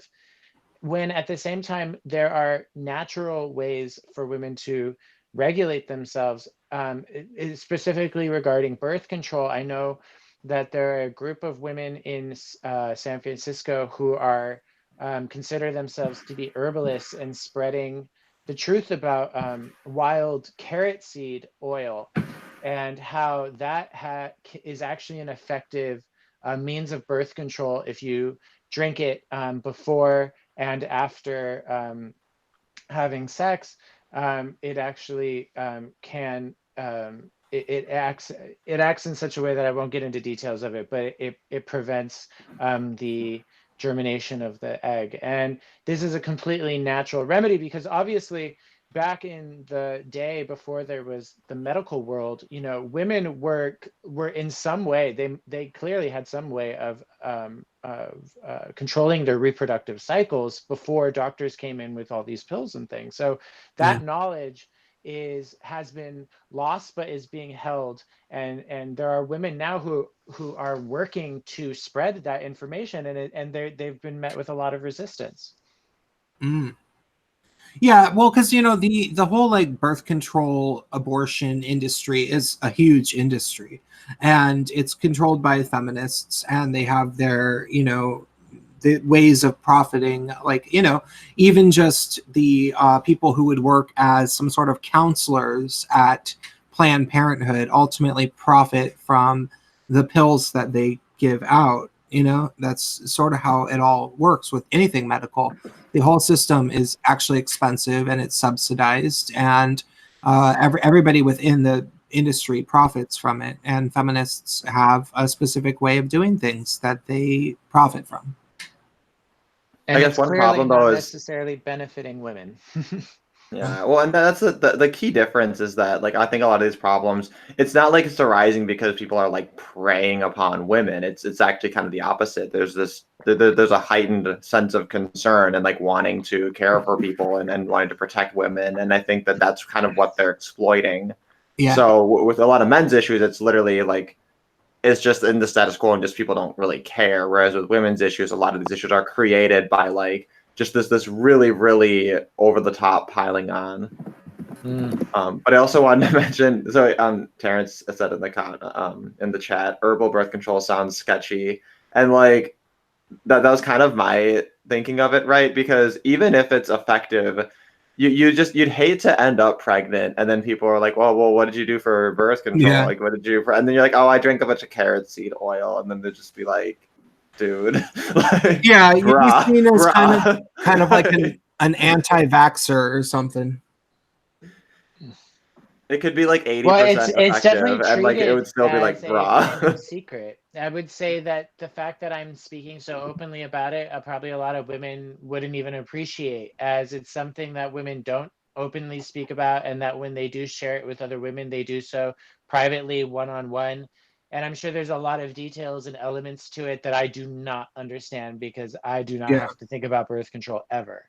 You know, Right. but for a woman who is curious, I think just to know that there are other women out there who are exploring natural means of birth control, to know that you can find information about that. Yeah, I just think that, you know, the whole like birth control abortion issue is one that makes women so insane. Like they and like they're like their response will be, we have the right to be insane. Men are trying to control our bodies. If you don't have anything to do with this. You just mind your own business. Ah! And it's like, no, actually, you're completely crazy based on something that is like one of the biggest privileges that anybody can possibly imagine.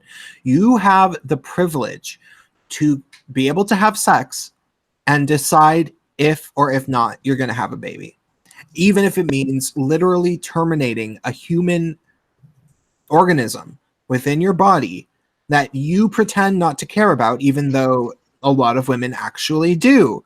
And, you know, ultimately, the reason that the abortion debate is so strong in my eyes, this is my estimation just from knowing a bunch of people who've had abortions who are very pro-choice, is because they have had abortions in the past, feel bad about it on a deep personal, emotional, visceral level, and yet are desperately fighting to make sure they never actually have to feel ethically bad about it.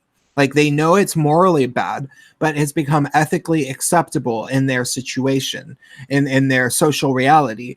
And so they're going to fight to the bitter end to make sure that nobody ever, you know, says what it is, which is basically women wanting to have their cake and eat it too. They want to have sex and never have children.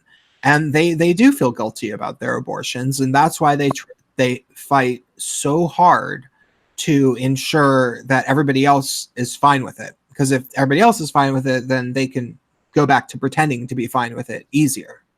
That's why you see women being, you know, like somebody just has a sign with a fetus and they flip out and like actually start swinging at him and attacking him.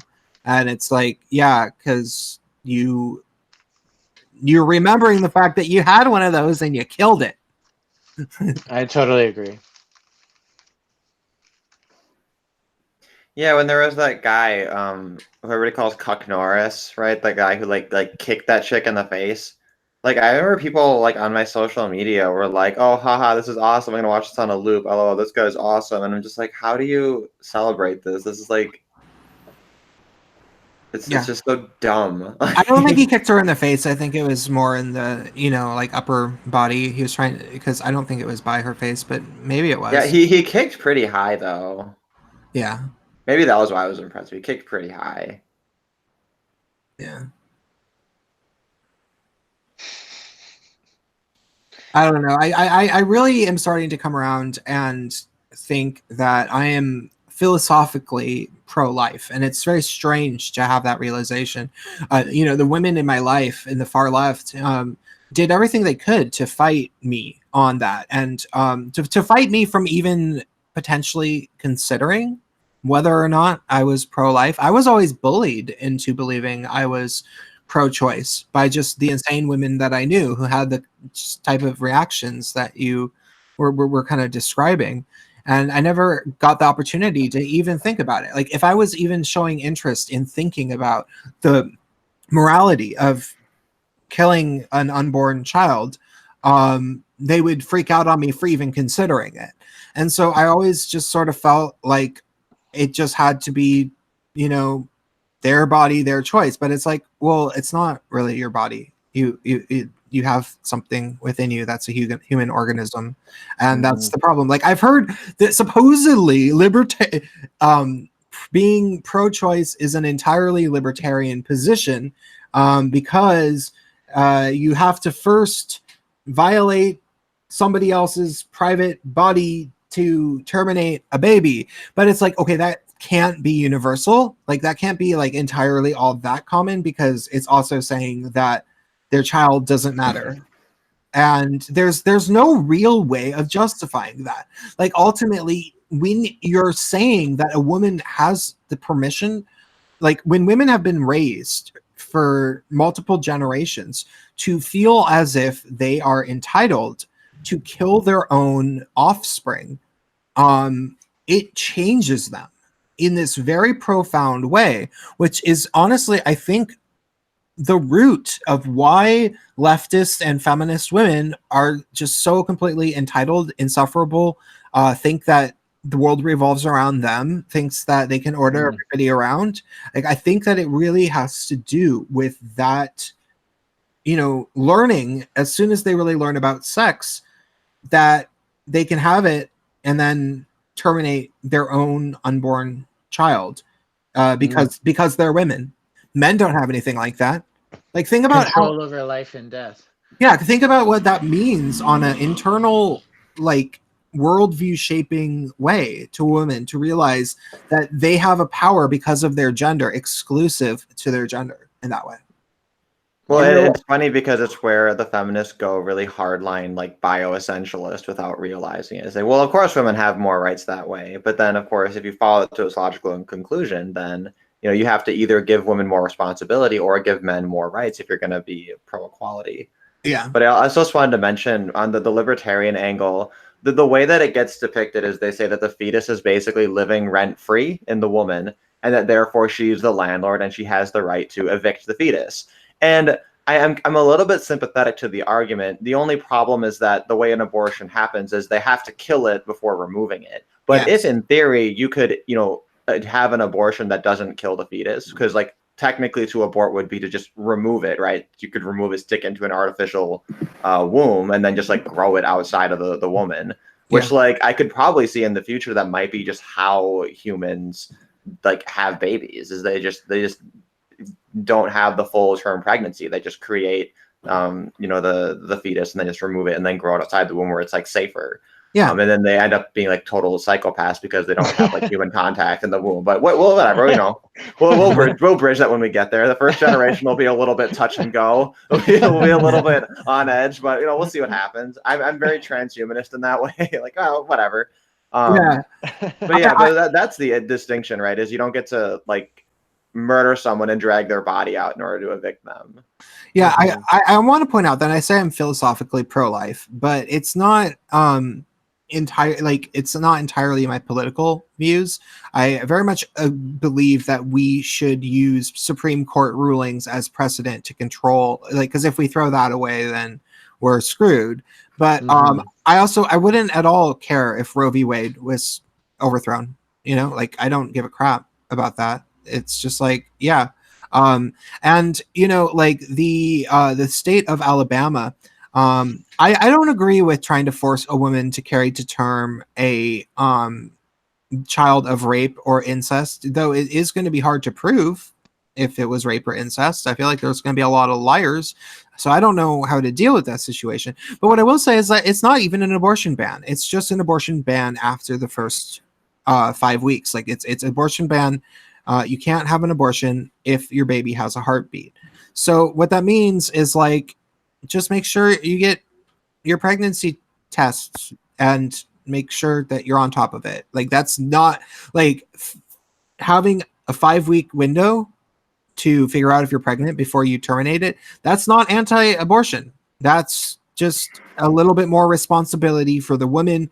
How dare they ask women to have responsibility? Like, that's ultimately all it comes down to. And it's so silly that everybody's like acting like this is completely we have to take into consideration, though, in terms of like the 5-week window and such, is that if a woman is pregnant and she severely does not want to be pregnant, she can cause damage to the fetus during the pregnancy. Yeah, I And know. then when that fetus is birthed, they can have like perhaps sociopathic or other kinds of tendencies that could be dangerous. Yeah. No, I know. Yeah, there's a lot of issues, but I just think that the problem here isn't so much the specifics about everything. The problem here is that we've given women everything and then some when it comes to reproduction, and it changes them into terrible people. And it like not as a rule, but very often it really does. And so like I do think that we just need to like scale it back and try to come up with some ways of saying, hey, women, you have this like huge right and responsibility with being the child bearers, but you need to start holding up your end of the responsibility part, period. Like you have to that's a law that has been in your favor, that it's a bit too in your favor, and it screws over men, it screws over yourself. Like you're told, shout your abortion, everything's fine, and then you have one and it's not fine. Like even the very first shout your abortion video featured a girl who had this like very strange look on her face. She was trying to smile, but it looked like she had just finished crying, and she says, I went to the clinic. They gave me orange juice. I laughed really hard. I cried really hard. They gave me 2 Vicodins. And they put me under. After the procedure was over, I hugged my nurse. I, laughed with my friends. And I never felt bad. I never felt abandoned. And I never looked back. And it's like, are you sure? Because I made a video about this. And I go back to the original footage, and she was like, I cried really hard. And it's like, and that was only a year ago before she made that shout your abortion video.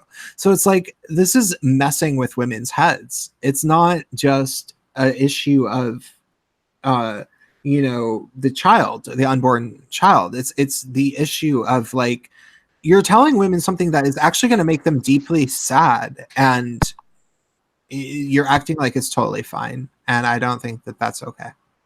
Now she sees her abortion in every cup of orange juice. Oh, God. Oh, that's morbid. Yeah. Well, and like the thing about people's nature is like, you would never like kidnap a baby and hold it hostage.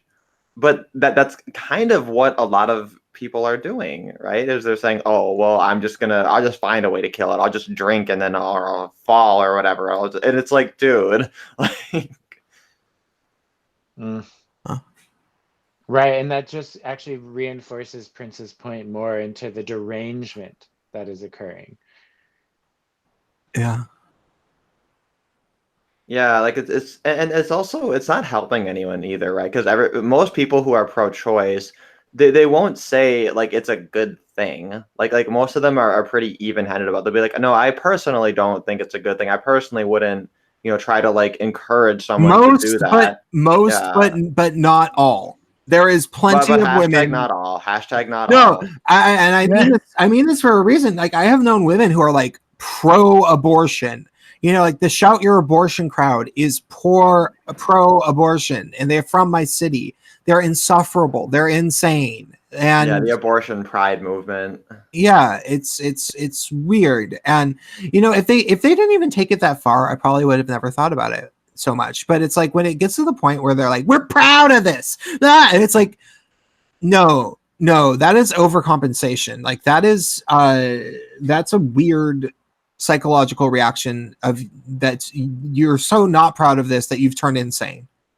Yeah, like legal, safe, and rare. I think there's, that's a pretty like well-intentioned, like kind of justifiable stance I can see. Yeah. But then like that ended up just being kind of a foot in the door for a lot of like really crazy stuff. Yeah. Because like, what would the pro-life alternative be? Like the pro-life like swing of it would be to like force women to be pregnant and to like have like a mandatory quota for creating so many babies to keep the birth rate up, and to make sure you do it before like the age of whatever, right? Like that would be like like if the pro-lifers had a position that was a foot in the door or something really crazy, and like that's what shout your abortion is like, or reciprocal to. Yeah. Wow. And now the pro-lifers are just like in hiding, right? They're just like, can we just not have to pay for it? And, oh no, we have to pay for it too. Like you're gonna like you're gonna like shit in my living room, and then you're gonna smear my face and your shit in my living room, like. Yeah, I think a good compromise would just be that women had to actually pay for the full procedure, because a full procedure of abortion is several $1,000s. Like, you know, I just got an X-ray a few months ago because my hips were kind of messed up, and just that X-ray costs like $750. You know, like an abortion, like any medical procedure costs. Right. Like I remember one time I had like an accident with a broken condom, and then I had to get insurance pretty quick after that, you know. Yeah. What are your thoughts on abortion, Evan? Because maybe I never really deeply thought about abortion until you know, who forced me to really do it was Chadwick, who's a regular guest, and because I had never been allowed to have a real conversation about the negative attributes of it at all. They made that off limits. They made sure that I had to agree with them by force, or they were going to be mad. Well, I personally feel like you know, women should have the right to have protected sex with like sex without the intent of having a child.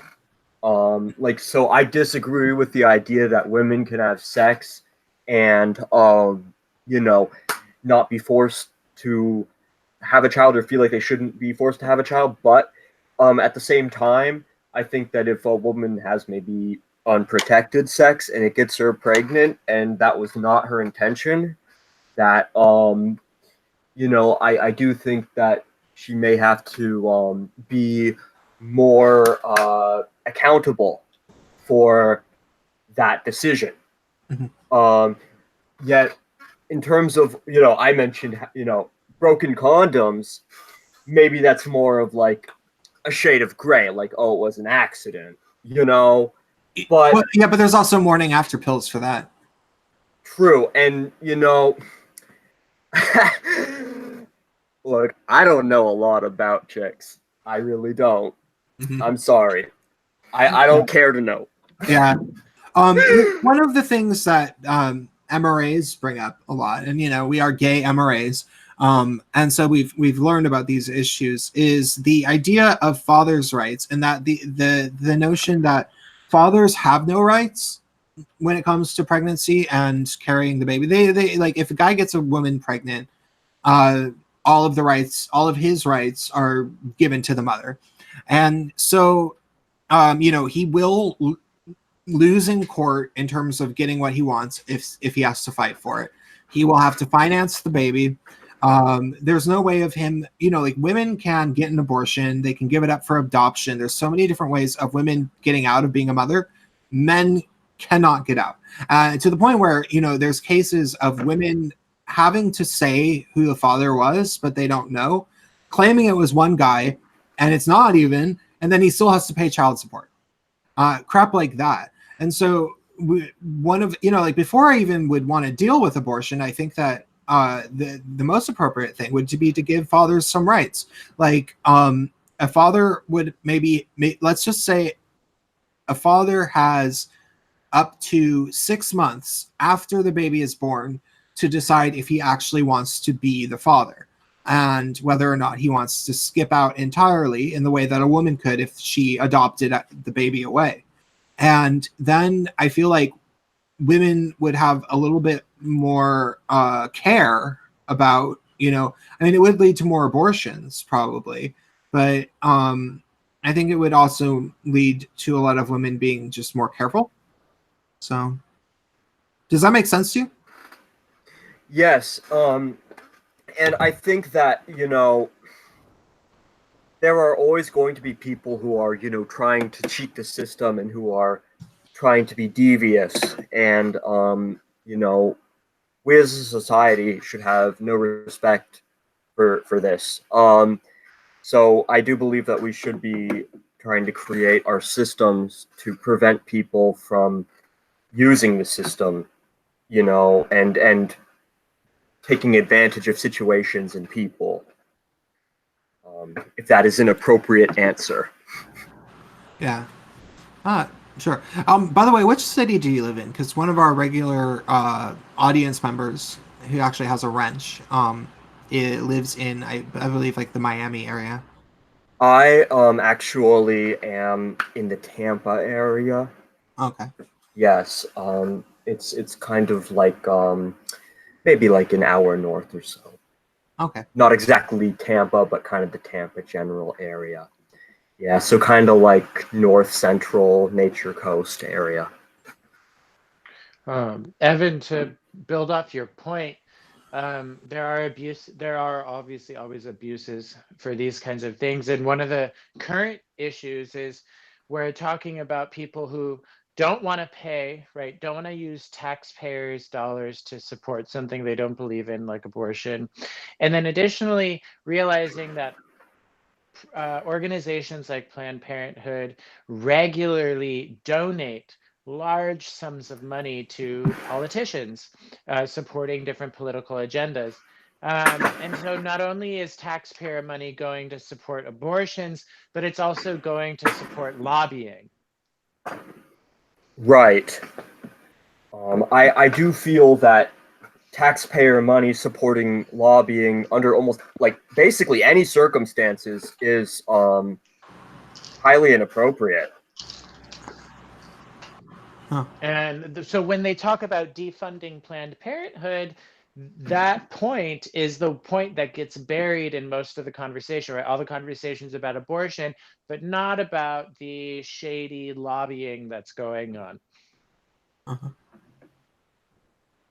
I think it's very important to bring that up, and that people are always trying to further their opinions and hide faults that people commit, as long as the end justifies like their means, their opinion, and so that's why I find like these past couple of years to be so fascinating, because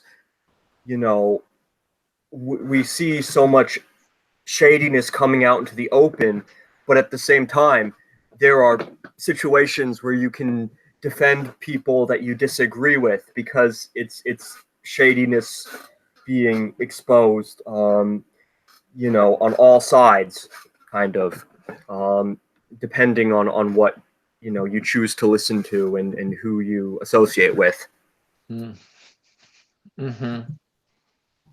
That's astute, as we continue to find that perhaps our ideologies are not in line with our natural human instincts towards, creating tribe and being able to share resources and survive.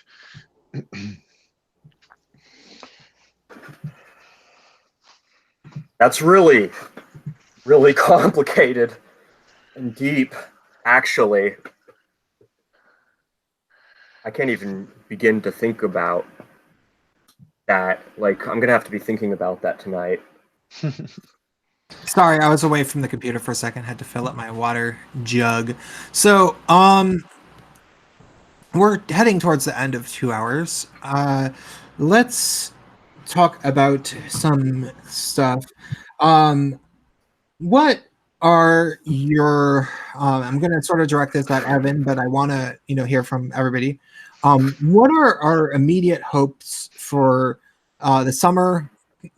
What might happen by the end of Pride? Is there anything cool that we can hope for? Just like hopes for the month. And for the rest of the summer, like things have gotten so weird. But for example, Jordan Peterson is trying to start his own social media site. That's kind of cool. Yeah, finally developments on that, because it was like something that teased like months ago and then just nothing happened. So I guess maybe there's a little bit more happening with that. So Fingers crossed, but I'm not 100% sure Jordan Peterson's going to be great about like avoiding censorship. Mm-hmm. Yeah, But I'm very, I'm, worse than the status quo, but I'm very skeptical of the guy. I find anybody who develops like a veritable cult around them, I am skeptical of, and there's some weird things about his history. I I ultimately don't like that he is a Christian and it's so vague about his reasonings and acts like other people don't really get it. Like, oh, you don't. And it's like, okay, I am very open to the idea that there is a collective consciousness that we live in the current year that is based around the teachings of Christ. And that if a person lives on in the mind of somebody, so many people who have been, potentially reincarnated or whatever for so long, then that person does have almost a godlike status. And like all these things, but he won't even like get into those when he talks about religion. So I'm very skeptical of that. And also we must never forget that there was that one time when he said that Kavanaugh, if he gets confirmed, should step down, like for no reason at all. Like there's a lot of really awful kind of blue pill gaffes. Like his earliest one had to do with MGTOW, and actually Karen Strawn called him out on it, and he walked it back. But then the Kavanaugh thing happened so much later that we were like, did he really learn anything? huh. And actually, Turd Flinging Monkey is going to be writing his own book, which is it's going to be his own kind of 12 rules sort of book, and it's kind of meant to be like a red pill. Kind of like a red pill compliment, like not necessarily refutation, but kind of his own take on it, where he kind of follows that rules for life sort of a format, but does it in his own way, which I think should be really interesting, especially to compare the two.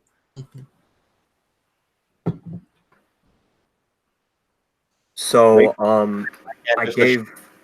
Sorry, you can go ahead. No, all I was saying was just, yeah. You go ahead. Oh, okay.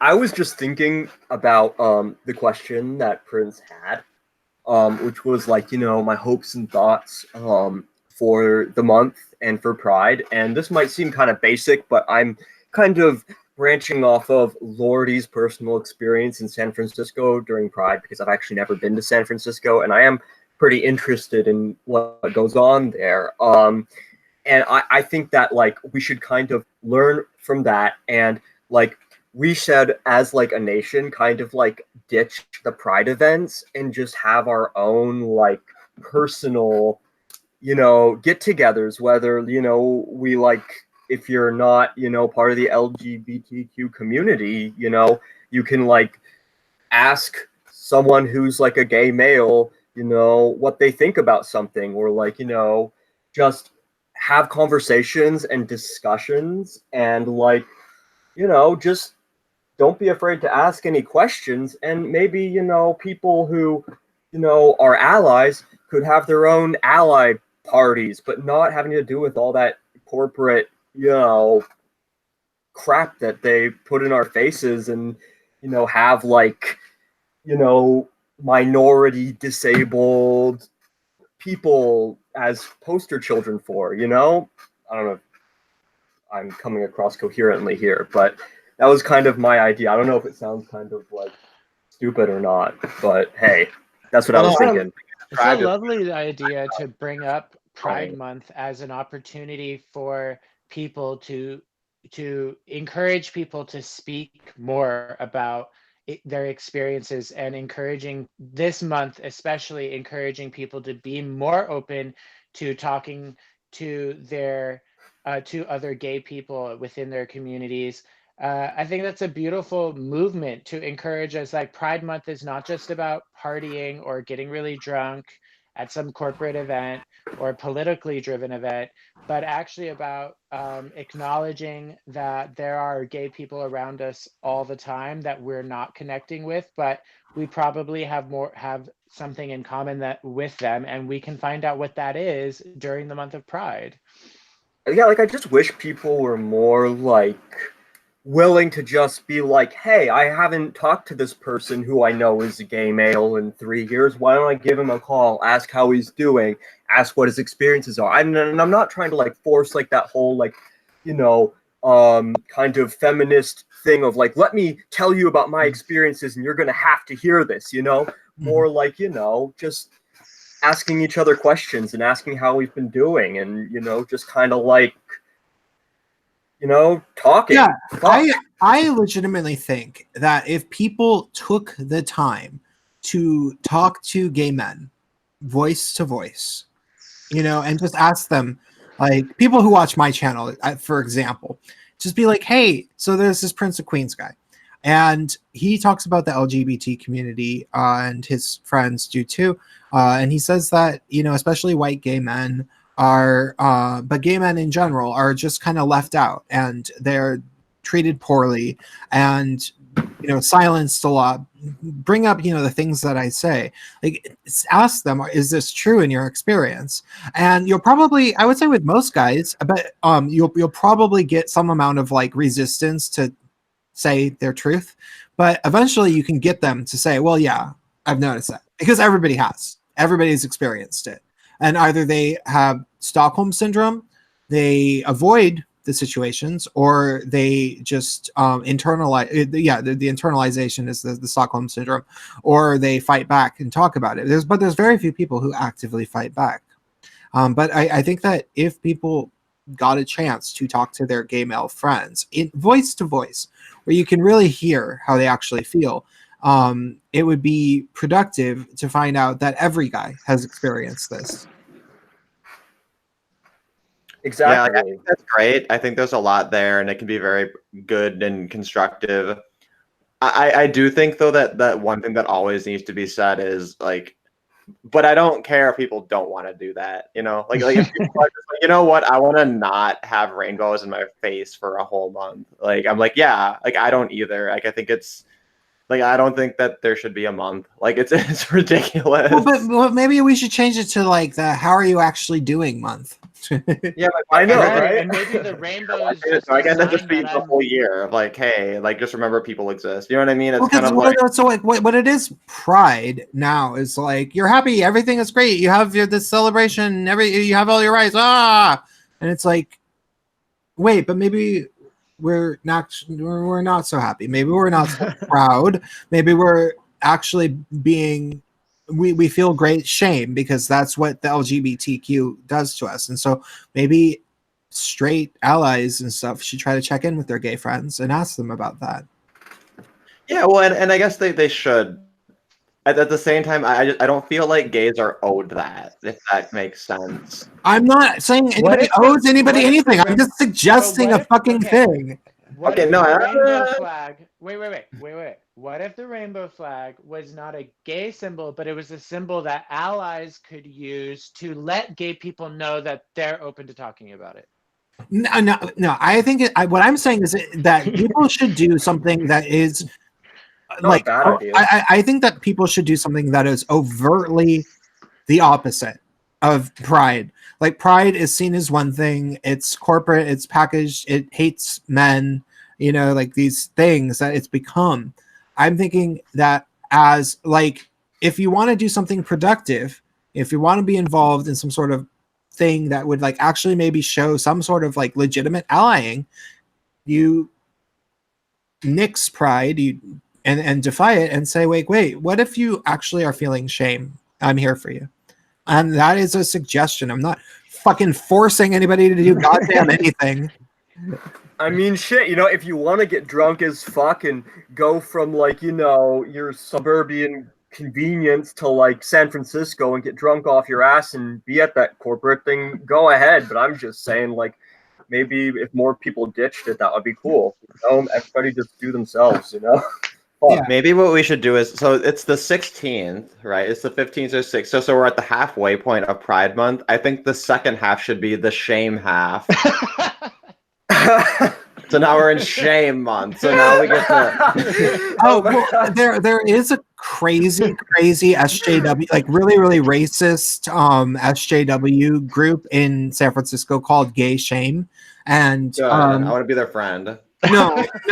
You would hate them. They're everything that you're not. They're crazy SJWs who they make signs that say things like "queers hate techies," and it's like, except for the techies that are queer, there's a lot of them, But it's That's mainly not true. You need a firm wrist to make good programming. Okay. But it's headed by this like crazy black SJW guy who can never get dates. Like he's just bitter because white guys don't date him, and that kind of a thing. So it's that kind of a mentality. Like they're never happy because this one guy's just a miserable person, and there's not that many of them. Like they had a cry-in at Pride to make some sort of political statement that I never really knew what it was. And I went by and it was all like, bisexual women pretending to cry. It was the stupidest thing I ever saw. Oh. I want to have a cry. Can I say like a short off-topic story having to do with bisexual women? Yeah. Okay, so one time there was this really, really dumb girl that I went to high school with, and she made this post about like gay guys like just only wanting sex or something, and then so I actually like put my foot down and kind of like SJW'd her, like, excuse me, but like, why do you as a bisexual girl think you can make generalizations about us gay guys? I find that generalization pretty offensive, actually. We're not just all like vapid sex fiends, And then she was like, well, lesbians could all be about wanting sex too. And I'm like, oh my God. I guess so. And then she blocked me. What a dumb cunt. Jesus. That is so infuriating to me. When not lesbians, because the lesbian sex isn't satisfying. Like that's what it's. Everybody wants the cock. Lesbians who get the secret cock. Yeah, but okay, so I have a number of things to say to that. That's just female entitlement, like being able to, like feminists, when they get to have their cake and eat it too. They'll admit the differences between men and women when it's convenient for them, but when they want to criticize men, there's never anything different about men according to them. So like when people say like, why do men sexually assault more, and I'd be like, well, probably has to do with testosterone. It does actually radically affect people's sex drive and things like that. And they're like, but no, women have the same sex drive. I get really horny, and and like they pull that crap, and it's like, no, it's just not the same. I mean, women do get very horny. That's definitely true, but they get horny in different ways. Like men, they get horny by seeing a hot person to them. Like that's sort of what it kind of is. Women, it's like you're around a hot person for a while that's like kind of hidden on you and being sort of sexy and talking to you a lot, and then you get all wet. Like it's a different thing. It's a very different thing. And they should just admit that, but they won't. And the other thing that pisses me off about it is like when feminists and bisexual girls, like it's so annoying when bisexual girls try to like talk about anything having to do with gay men, because it's like, no, we will never have sex with you. Like do you understand that? Like you have declared yourself something that you're mostly not, and you're using it to somehow claim to have some sort of a valid opinion over gay men. That's the least honest thing that you could ever do. It's so stupid. And I was watching this video, my friend Matthew C, who has a YouTube channel, he sent it to me, and it was it was like feminist propaganda about the LGBT community. And one of the things, it was like, we do actually have some real problems to this day, like racism is a big problem. And it says something like 60% of people of color who are gay men have reported that they have been discriminated against while dating because of the color of their skin. However, lesbians don't have that problem. Lesbians are totally cool. Like it's so funny because like, okay, I would say overall, yeah, lesbians are I mean, half the time they date people just for political statements anyway. There's like the whole like political lesbianism thing. Like I I still have doubts that there's any such thing as like an actual true lesbian. Yeah, me and Black Knight Fool in the chat, we're gonna have a stream eventually talking about what I've colloquial termed the lesbian question, because he's like, it's like his thing, and it's really interesting. Yeah, and he and gets a very lot of people passionate don't. about that. He's very, yeah. I want to hear him out because I think it's fascinating. A lot of people are a little bit like, "Oh my god, please no, stop!" But like, I think it's really interesting, and he seems to be fairly well read up. He has a lot of things to say about it. So I'm looking forward to that. I think it's gonna be really fun. I've never known a single lesbian my entire life that has stayed lesbian entirely. Like they've all either, like my best friend, who I thought was like the most pure lesbian, she now dates guys exclusively. She's like, nah, fuck women. Like she's just over it, and like but she had never dated guys before. And she was so dykey. Like she was the dykiest fucking person. Like she seems like this incredibly, like if you saw her in the dark you would think she was a boy half the time, and like really, I'm not saying that like sorta, I mean actually, but now she is like kind of girly and dates guys all the time. And I'm not going to say that she's not attracted to, I would be very surprised if she's no longer attracted to women, but I've or the lesbians I know who I maybe haven't had sex with men, they still have admitted that they want to. Like I had a roommate who was in this band that was on Righteous Babe Records, which is Ani DeFranco's label, which was like in the 90s. That was like the mecca of lesbian music, was that label. And they'd all play at the Michigan Women's Festival and crap like that. And that lesbian friend had a kind of a mental breakdown while I was living with her. And she was actually really cool, but I think this is was during a period where she was kind of crazy and speaking without a filter. And she was like, Prince, no matter what a lesbian tells you, they all want the cock. Even me. I've had, fantasies about my black priest because he has such a deep voice. I assume he has a really big dick. And he was like, yeah, every woman I have sex with is like, oh, it's so good. You fuck me like a man. You fuck me like a man. Things like that. And so, and that has rung true to my personal experience. Like I have not seen much evidence that this has been defied, I don't know if this is at all untrue in any way, because I have nobody I know who's been just never attracted to men and not interested in having their vagina penetrated at all. It doesn't compute.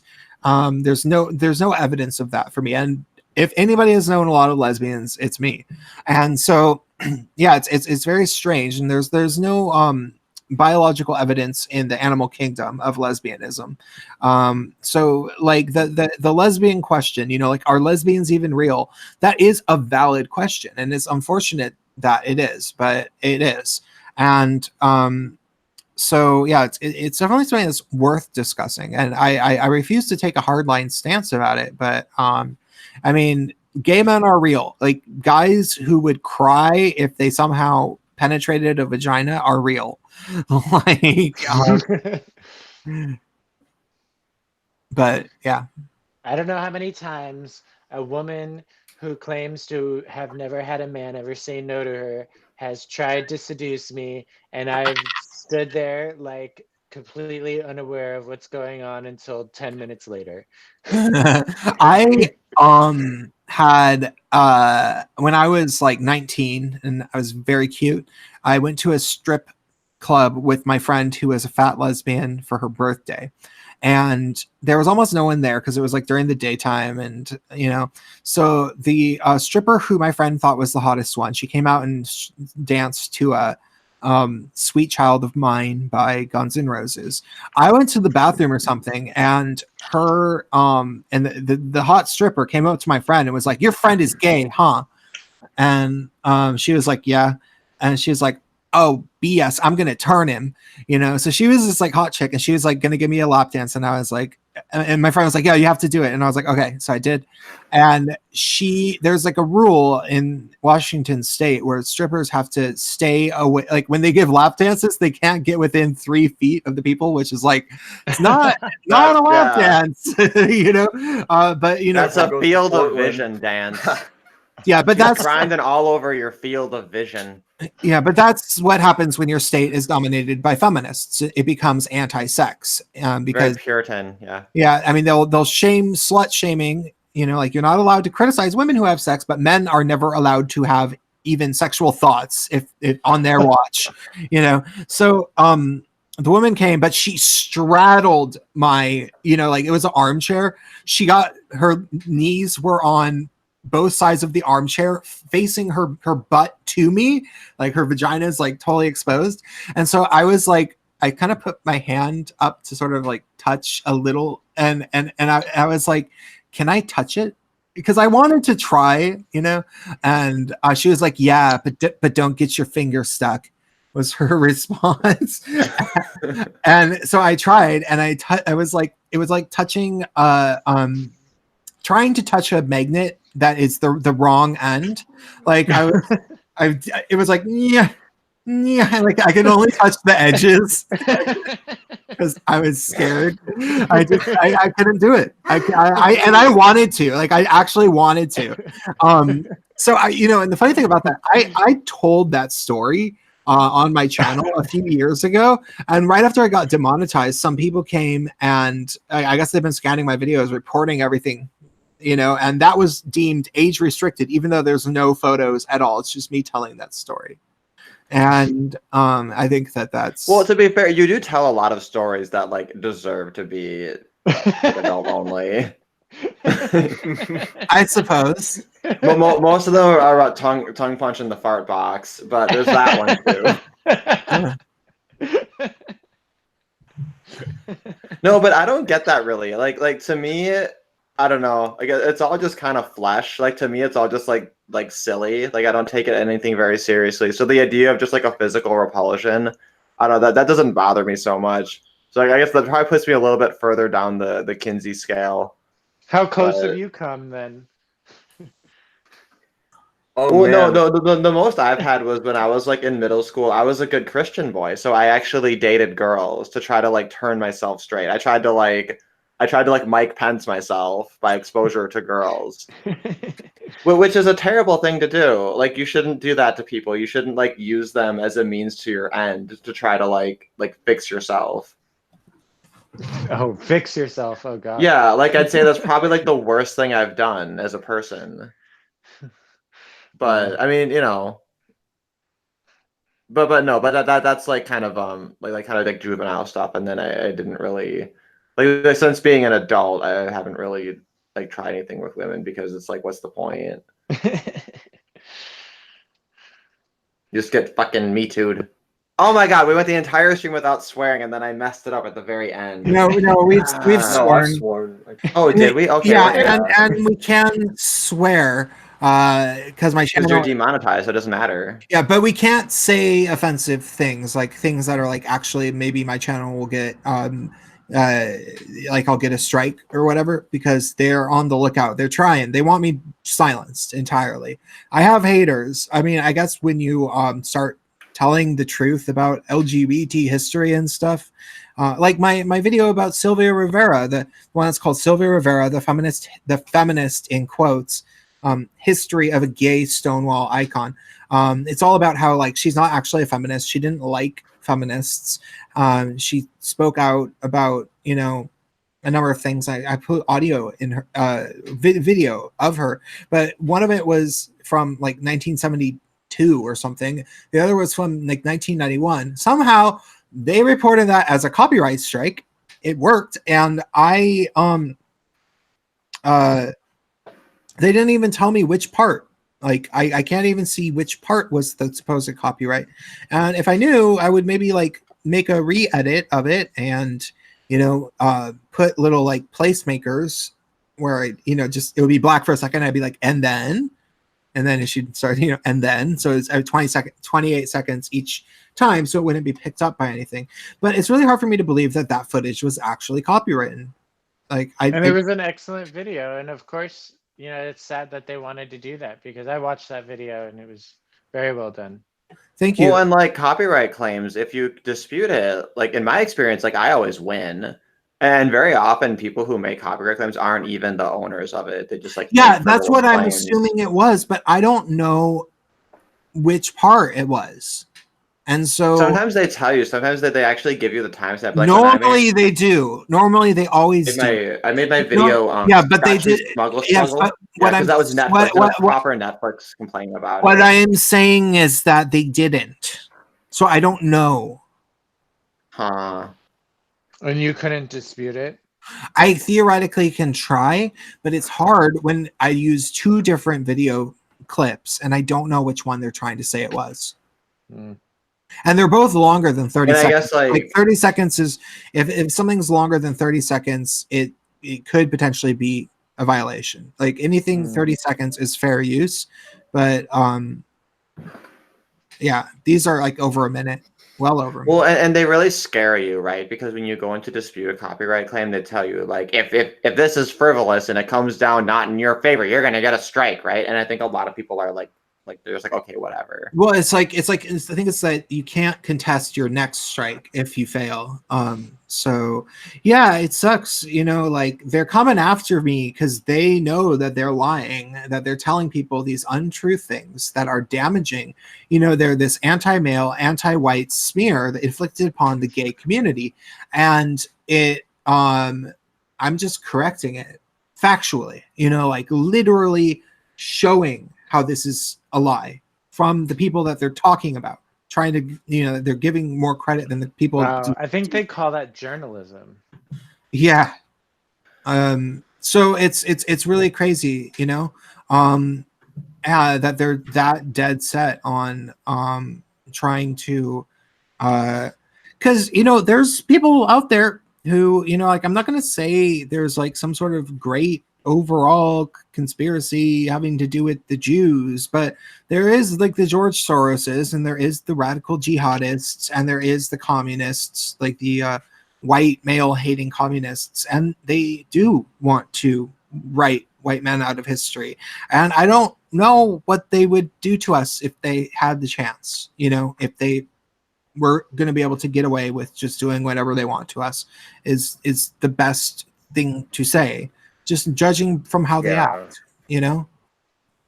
I'd also like to add that I've used your channel as a means to educate people who are like not very educated on gay male issues, who seem like they might be closeted or might not know a lot about it. You know, people who often are on the political right side of the spectrum, who don't have like any gay exposure at all. I often direct them to your channel to kind of just get some like exposure, you know, and to kind of get a good like, you know, truthful just coverage, you know. I'm lost for words here. Yeah, not coming from an intersectional feminist trying to tell gay men about what is being a gay man, or a, you know, a gay guy that has Stockholm syndrome that's like not actually going to be honest.